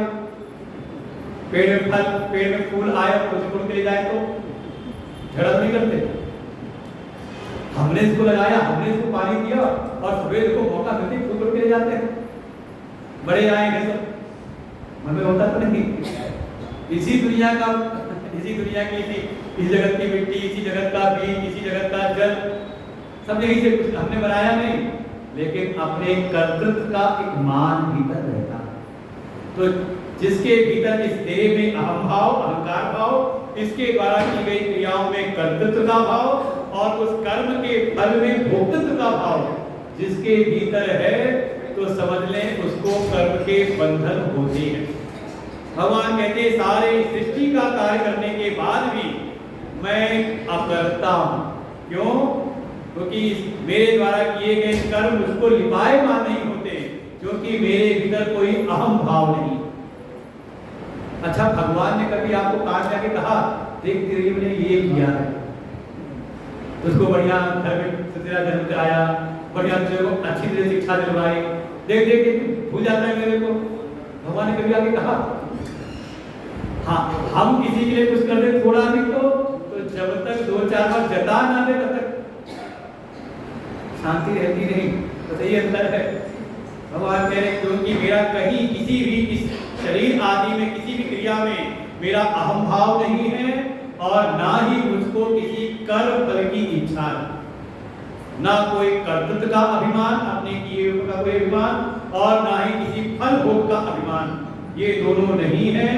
इसलिए मुझे कर्म का कोई बंधन नहीं होता, इसीलिए मैं सब कुछ करते हुए भी मैं अकर्ता हूं। देखो, कर्म का त्याग करके नहीं कहा, ये इसी का नाम है कर्म संन्यास। हमने कहा भगवान भूमिका लगा रहे हैं, यहां से स्थापित कर रहे हैं। करते हुए अगर ऐसी भीतर हो जाए तो समझ लो आप भी भगवान के समान ही कर्म संन्यासी। इसलिए अभी भक्ति कह रहे हैं इति मां, इस प्रकार से मुझको जो कोई भी अभिजानाति, अच्छी प्रकार से जान लेता है। अर्थात भगवान सब कुछ करते हुए भी कहा अकर्ता है। तात्पर्य ये है कि जगत की दृष्टि से देखा जाए तो भगवान जगत की सृष्टि, जगत का पालन और जगत का संहार करने वाले हैं। लेकिन उनके इस तरफ जाके देखें, तत्व की दृष्टि से देखें तो एक बार ब्रह्मा जी की अदालत में पहुंच गया अंधकार, शिकायत लेकर के सूर्य की कि देखिए सूर्य जब आता है तो उसको बड़ा त्रस्त करता है, परेशान करता है, उसको नष्ट कर देता है। तो ब्रह्मा जी ने कहा मैं एक पक्षी कैसे कोई आदेश दूं, ऐसा करो उसको भी बुलाओ, संबंध भेजो उसको, सूर्य को बुलाया जाए, बुलाओ उसको, जब सामने दोनों पक्ष पक्षी बात होगा तो बात को निर्णय किया जाए। संबंध भेजा गया और सूर्यनारायण भगवान प्रकट हुए, और जैसे सूर्य आए तो वास्तव में देखा जाए तो सूर्य, हाँ रात्रि की दृष्टि से देखें कि सूर्य उदय हुआ तो अंधकार मिट गया, लेकिन सूर्य की दृष्टि से देखें तो वो तो अपनी महिमा में है। जैसे कोई पुष्प अगर प्रफुल्लित हुआ, खिला, तो उसकी सुगंध अपने आप वातावरण में फैल जाती है, पुष्प करता है। तो दुनिया की दृष्टि देखें तो लगते कि हाँ देखो ये सुगंध किससे आ रही है, कहाँ पुष्प से आ रही है, लेकिन पुष्प दृष्टि से देखें तो ऐसे ही समझे यही भगवान का स्वरूप है।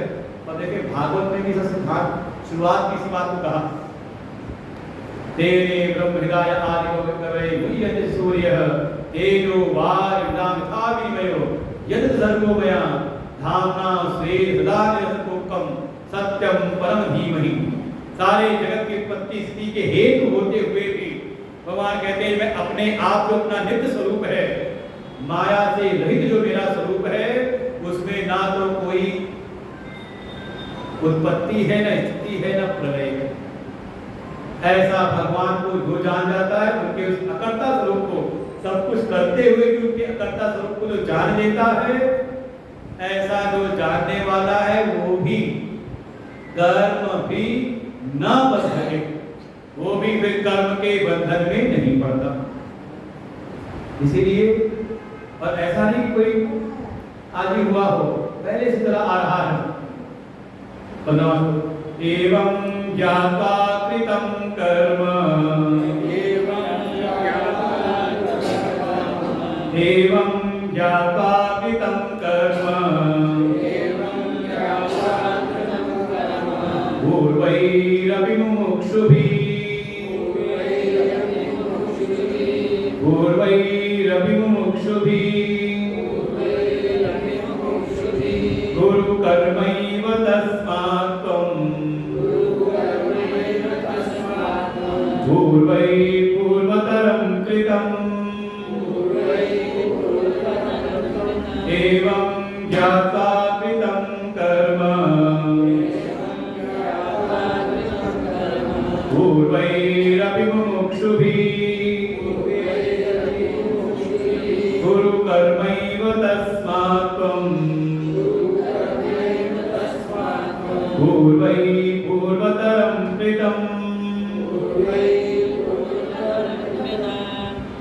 भगवान कह रहे हैं कि न अहम करता न मैं कर्म फले प्रिया, कि सब कुछ करते हुए भी मैं सब का अकर्ता हूँ और मुझे किसी प्रकार का कोई कर्म फल की इच्छा नहीं। न मैं कर्म फले प्रिया, इस प्रकार से मेरे स्वरूप को जो तत्व से जान लेता है, प्रतिज्ञा भगवान ने शुरुआत में की थी, जन्म कर्म च मे दिव्यम एवं यो वेद तत्वतः, ऐसे मेरे परम तत्व स्वरूप को जो जान लेता है, एवं ज्ञात्वा, ऐसा जान करके, पूर्व के पूर्वई मुक्षु भी अपि, पूर्व के बहुत सारे मुक्षु जो मोक्ष प्राप्त करने की इच्छा से युक्त हैं, जो मोक्ष चाहे उसको कहा नाम दिया मुक्षु। ऐसे बहुत सारे पूर्व के जो मुक्षु जन हैं, मुक्षु साधक हैं, उन्होंने कृतम कर्म, उन्होंने अपने कर्मों को किया। इसलिए हे अर्जुन तस्मात्, ये विचार लाइन में होगा बीच में, तस्मात् अर्थात निष्कर्ष, हे अर्जुन त्वं पूर्वई पूर्वतरम कृतम कर्म एव कुरु, ऐसे अर्थ निकालना है टाइम को। तस्मात् इसलिए, त्वं हे अर्जुन तू, पूर्वई पूर्वतरम, जैसे पूर्व के जो आदर्श साधक हैं, आदर्श मुक्षु लोग हैं, उन्होंने जैसे जैसे कर्म किए थे वैसे ही अर्जुन तू भी कर्म कर। कर्म का त्याग नहीं करना कि कर्म संन्यास है मतलब कर्म छोड़ के भाग जाना है। अरे जंगल में जाओगे तो वहां भी कुछ कर्म करोगे ना, शरीर निर्वहन के लिए कुछ तो करना ही पड़ेगा। तो बाहर से नहीं, इसलिए मैं बार बार शब्द ले रहा हूँ, एक है बाह्य स्थिति और दूसरी है आंतरिक स्थिति। साधना होती तो बाहर है, लेकिन उसका परिणाम हमारे अंतर में उतरना चाहिए। अभी क्या समस्या है? समस्या है साधना तो हम बाहर बहुत करते हैं, लेकिन उसका परिणाम हमारे भीतर नहीं होता। तो केवल वैसे ही है जैसे कभी स्नान होता है, हाथी गया बाहर शुद्ध सरोवर में जाके जल से स्नान करता है तो स्वच्छ हो जाता है, और फिर बाहर आता है तो फिर बाहर की धूल और रेत उठा करके प्रवेश लेता है। तो ऐसे ही हो रहा है, तो कभी आंतरिक शोधन नहीं हो रहा। और भगवान का जोर है भीतर परिवर्तन। तो जैसे पूर्व के मुक्षुओं ने किया था, हे अर्जुन तू भी उन्हीं के दिखाए हुए मार्ग के अनुसार तू भी अपने जीवन में कर्मों का वर्तन कर। तीसरे अध्याय में सूत्र था, यद यदा चलति श्रेष्ठ तत्तद एव इतरो जनाः। तीसरे अध्याय में था इसको कि जैसा जैसा श्रेष्ठ लोग आचरण करते हैं, वैसा वैसा ही जो अन्यान लोग हैं वो भी अनुवर्तन उसका करते हैं। तो जीवन में बहुत कुछ आपने कैसे सीखा? बड़ों को देख करके ही तो, माता पिता को करते हुए देखा, बुजुर्गों को करते हुए देखा, किसी पड़ोसी को करते हुए देखा, तो आपने करते हुए देखा तो आप भी करने लगे। तो भगवान भी कह रहे हैं ऐसे ही जो पूर्व के मुक्षु लोग हुए उसी प्रकार से तू भी कर। अगर तो अनात्मज्ञ अभी तुझे आत्मज्ञान नहीं हुआ है, देखो दो स्थिति हो सकती है। कोई अभी जो है अज्ञान में पड़ा हुआ है तो वो ज्ञान की प्राप्ति के लिए, अंतःकरण की शुद्धि के लिए कर्मों का वर्तन करे। अनात्मज्ञत्वम तथा आत्मशुद्ध्यत्वम, अगर अभी अनात्मज्ञ है, आत्मज्ञान नहीं हुआ है, तो आत्मज्ञान की प्राप्ति के लिए आवश्यक है अंतःकरण की शुद्धि। अंतःकरण की शुद्धि के लिए कर्म कर। कैसे कहा? जैसे पूर्व के मुमुक्षुओं ने, पूर्व के साधकों ने किया है। देखो कोई अगर सिद्ध महापुरुष है, उनकी जो आज की स्थिति है उसकी कॉपी नहीं की जाती, बल्कि उनका जो साधना काल रहा है उस पर ध्यान दिया जाए कि उन्होंने किस प्रकार से साधना की थी, किस प्रकार का उनका जीवन था। उनका जब हम अनुसरण करते तो धीरे धीरे हमारी भी स्थिति वैसी ही सिद्धावस्था की जो हो जाती है। तो जब तक अगर ज्ञान नहीं हुआ है तो ज्ञान प्राप्ति तक अंतःकरण शुद्धि के लिए कर्म कर, और अगर ज्ञान हो जाए तो देखो गीता जी इसलिए कहते समाज के बहुत आवश्यक है, क्योंकि गीता जी आलस्य के लिए कहीं महिमा वर्णन नहीं करती कि हाँ कुछ पत्र छोड़ के किनारे हट जाओ, हमेशा लगाया चाहती हैं जब तक लक्ष्य की प्राप्ति नहीं हुई है तो लक्ष्य की प्राप्ति तक कर्म करते रहो, और लक्ष्य की प्राप्ति हो जाए तो ज्ञान हो गया। ज्ञानी होने के बाद अगर समाज में रह रहे हैं तो या तो आप निकल जाओ हिमालय में गुफा में, कोई बात नहीं, लेकिन अगर ज्ञान होने के उपरांत अगर आप समाज में रह रहे हैं तो तत्विचे लोक संग्रहार्थम पूर्वई जनकादिति, जैसे पूर्व के जनक आदि राजाओं ने समाज ज्ञान होने के उपरांत भी समाज में कर्मों का वर्तन किया। इसलिए किया कहा समाज के अन्य जो लोग हैं जो अभी वहां तक नहीं पहुंचे हैं उनको सही मार्ग दिखाने के लिए। और देखो ये जो घर के मुखिया हैं उनको ये जरूर करना चाहिए, अपने कुछ आचरण को कभी छोड़ना नहीं चाहिए। ठीक है आपको कोई आवश्यकता नहीं, लेकिन फिर भी जो नैतिक जीवन है वो हमारे जीवन में बना रहना चाहिए, क्योंकि आपको देख करके बहुत सारे लोग कोई ना कोई घर का सीख रहा है। छोटे बच्चे होते हैं वो आप जो उनको बोल के सुनाते हो वो कम सुनते हैं, जो आप कर रहे होते हो सामान्य जीवन में उसको ज्यादा पकड़ते हैं। आपके उच्चारण से ज्यादा वो आपके आचरण से सीखते हैं। आप कहो हम सिखा तो बड़ा अच्छा रहे हैं लेकिन खुद नहीं कर रहे तो कहीं ना कहीं आप उनके मन में कहीं ना कहीं कुसंस्कार डालने का कर रहे हैं, अच्छा अनचाहे। तो ऐसे ही तू कर्म कर। तो मन में आया अर्जुन के जैसे कि अगर कर्म ही करना है तो आप सीधे उसको आदेश दे दीजिए। ये सब क्यों बता रहे कि ऐसा लोगों ने किया है उसको देख करके करो, इसकी क्या जरूरत है? आप सीधे आज्ञा दे दो ना कि ऐसा करो। देखो कई बार ऐसा होता है, आप कुछ किसी को समझाओगे तो उसको कोई ना कोई एक उदाहरण समझाते, देखो जैसे बड़े भाई ने किया था ऐसे तू भी कर। बच्चे की तरफ से होती है, अरे उसको सीधे बताओ, उसे बता रहे जैसा उसने किया था, सीधे उसको कहोगे क्या करना है। ऐसी मन के भीतर धारणा ना आए। अब भगवान आते इस अध्याय का जो मुख्य विषय कहते प्राण पंक्ति श्लोक है वो 300 के साथ है, आज लोग पढ़ते हैं इसका विचार करें। किम कर्म किम अकर्मेति, किम कर्म किम अकर्मेति, कवयोप्यत्र मोहिता, कवयोप्यत्र मोहिता, तत्ते कर्म प्रवक्ष्यामि, यज्ञात्वा मोक्षसे शुभात्, यज्ञात्वा मोक्षसे शुभात्, कर्मणो ह्यपि बोधव्यम्, बोधव्यं च विकर्मणः, अकर्मणश्च बोधव्यम्, गहना कर्मणो गतिः, कर्मण्य कर्म यः पश्येत्, सकर्मणि च कर्मयः सबुद्धिमान् मनुष्येषु स युक्तः कृष्णकर्मकृत् सबुद्धिमान् मनुष्येषु स युक्तः कृष्णकर्मकृत्। भगवान देखो 28वें में कहते हैं सबुद्धिमान मनुष्येषु, वो सभी मनुष्यों में बुद्धिमान है, वही वास्तव में ज्ञानी है। और सयुक्त वही योगी है, अर्थात जिसने योग की साधना कर योग की साधना को सफल कर लिया अपने जीवन में। और सकृष्ण कर्मकृत, वो समझ लो अखिल कर्मों को कर चुका है, अर्थात जो भी वेदों में समग्र प्रकार के कर्म बताए गए हैं उसके जीवन में सारे कर्म सिद्ध हो गए।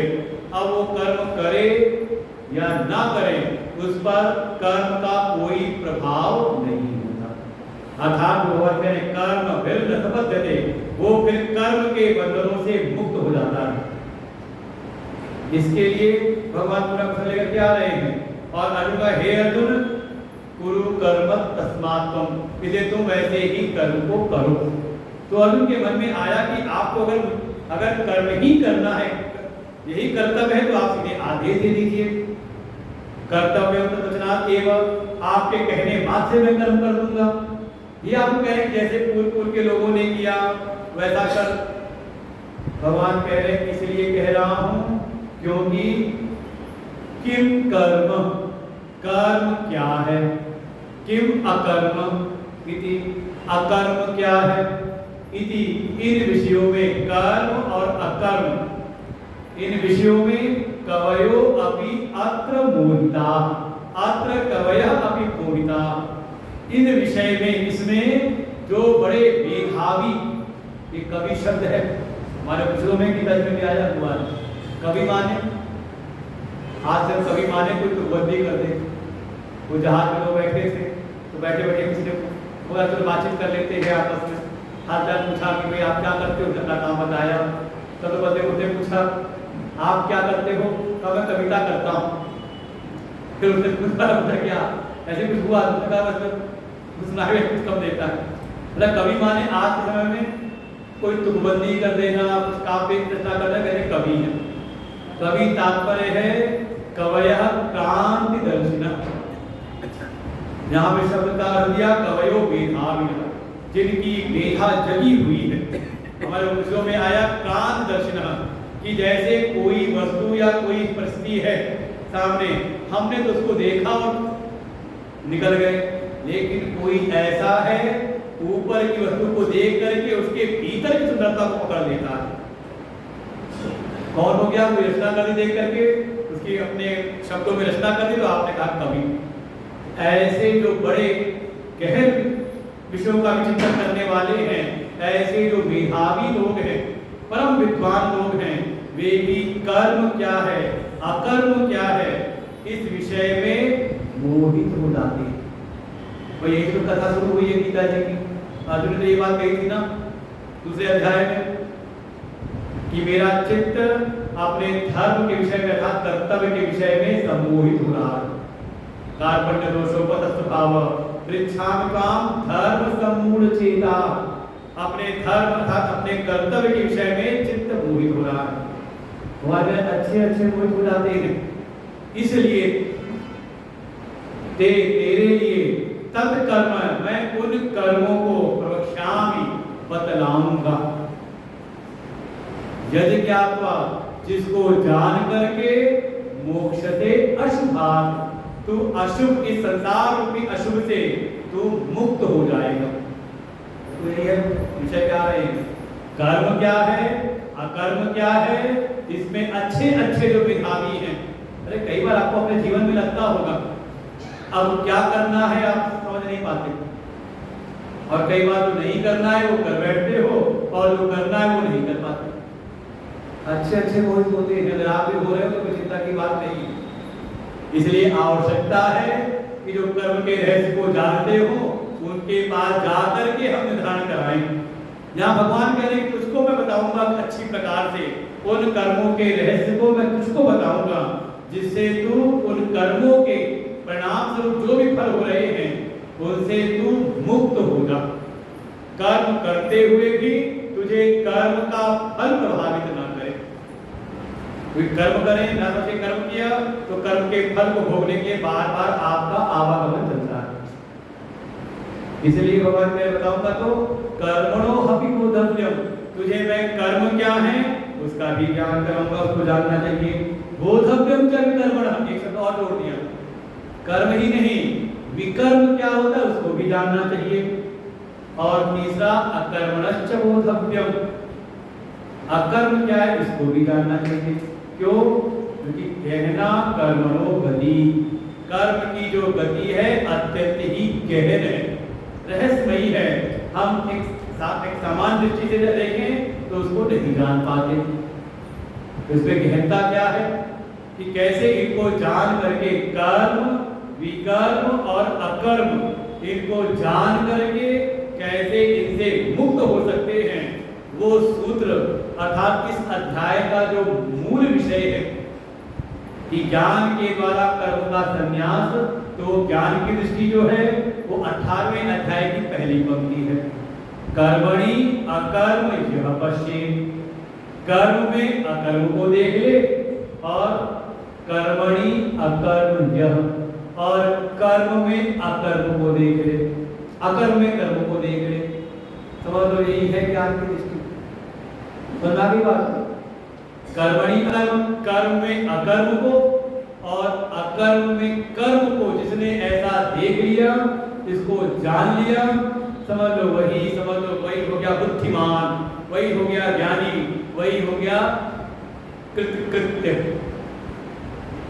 तो क्या रहस्य है तो हम लोग कल इसको विस्तार से चिंतन करेंगे। आज यहीं पर ध्यान रखेंगे जो विषय था वर्ण व्यवस्था, ये गुण और कर्म के आधार पर। अच्छा देखो कल था ना, कल 2 दिन से हम माइक के पीछे परेशान हो रहे थे। ऐसा नहीं कि जो लगे थे प्रयास नहीं कर रहे, प्रयास कर रहे थे, लेकिन उनमें वो गुण नहीं था। अपने कार्य में वो भाई जिस कार्य से वो जिस क्षेत्र से आए हुए हैं उस कार्य में माहिर है। वो होता पंडित जी पंडिताई करने में माहिर थे, वो भी जाके कर रहे थे, लेकिन नहीं, लेकिन उस गुण और कर्म में जो विशिष्टता तो वो आए परसों शाम को देखा, समझ गए कहाँ गड़बड़ी है। वो 3 चीजें है ना, एक है माइक, एक है एम्पलीफायर और तीसरा है स्पीकर। तो कोई कह रहा है माइक गड़बड़ है, कोई कह रहा है स्पीकर गड़बड़ है। उन्होंने आके जान लिया क्या गड़बड़ है, कहा एम्पलीफायर गड़बड़ है। और कल आए झटपट 10 मिनट के अंदर पूजा हो रही थी, पूजा हो रही थी, आए और तुरंत झटपट किया, एम्पलीफायर चेंज किया और कल से माइक हो गया बिल्कुल ठीक। यही है गुण कर्म भाग शब्द। ये भगवान की बाह्य जगत में भगवान के द्वारा बनाई गई व्यवस्था है कि हम जिस वर्ण में आए हैं अपने गुण कर्मों के आधार पर आए। अगर आपको लगता है कि हमें ऊपर उठना है तो अपनी साधना के द्वारा अपने गुण और कर्म का शोधन करें। अगर तमस का प्रभाव ज्यादा है तो थोड़ा रजस में आए, थोड़ी भगवान की सेवा समाज की सेवा में लगे, सोए ना पड़े रहे। भगवान कह के क्या है, कर्म जायो अकर्मणम, जो आलस में पड़े हुए हैं उनसे जो कर्म करने वाले हैं वे लाख गुना अच्छे। जैसे कई बार होता है ना कि कई बार कोई काम कर रहा है लेकिन काम में बहुत की अच्छाई नहीं, कुछ गड़बड़ी हो जाती है, तो कई बार जो न करने वाले होते हैं तो उसको टुकड़ा के करते रहते हैं। तो समझदार आदमी यही कहता है तुझसे तो लाख गुना अच्छा है, कम से कम कुछ कर तो रहा है। ये घर में कहते होंगे ना। तो धीरे धीरे कुछ नहीं करने से कुछ करना था, रजस को बढ़ाएं। रजस है तो थोड़ा साधना के द्वारा सत्व को बढ़ाएं, थोड़ा ध्यान उपासना के द्वारा, थोड़ा ज्ञान सत्संग के द्वारा अपने सत्व को बढ़ाएं और करते करते तीनों गुणों से अतीत हो जाएं, गुणातीत सिद्ध हो जाए। लेकिन है जो भी है बाह्य जगत में उसको स्वीकार करके अपने आंतरिक जगत में बाहर झगड़ा करने ना निकल जाए। हाय हाय वर्णवाद लेकर के जिंदाबाद मुर्दाबाद तो कोई फर्क नहीं होने पाता। हाँ, समाज में एक व्यवस्था ऐसी होनी चाहिए, अगर कोई वंचित है तो अगर हमारे पास सामर्थ्य उसको हम अवसर प्रदान समाधान करें। ये है, झगड़ा करने से नहीं। समाज के जो वर्णवाद है, अपने अपने हित की चर्चा है, वो समस्या कारक है, लेकिन वर्ण व्यवस्था हर समाज के लिए हितकारी है, क्योंकि कोई भी समाज के वर्गों से रहित हो नहीं सकता। तो आवश्यकता है जिसमें जैसे गुण कर्म है, अनुवांशिक गुण है, उनका हम संवर्धन कराएं, आगे बढ़ाएं। जो नीचे है उनको ऊपर लेकर के आए और अपना विकास करें। ओम पूर्णमदः पूर्णमिदं पूर्णात् पूर्णमुदच्यते पूर्णस्य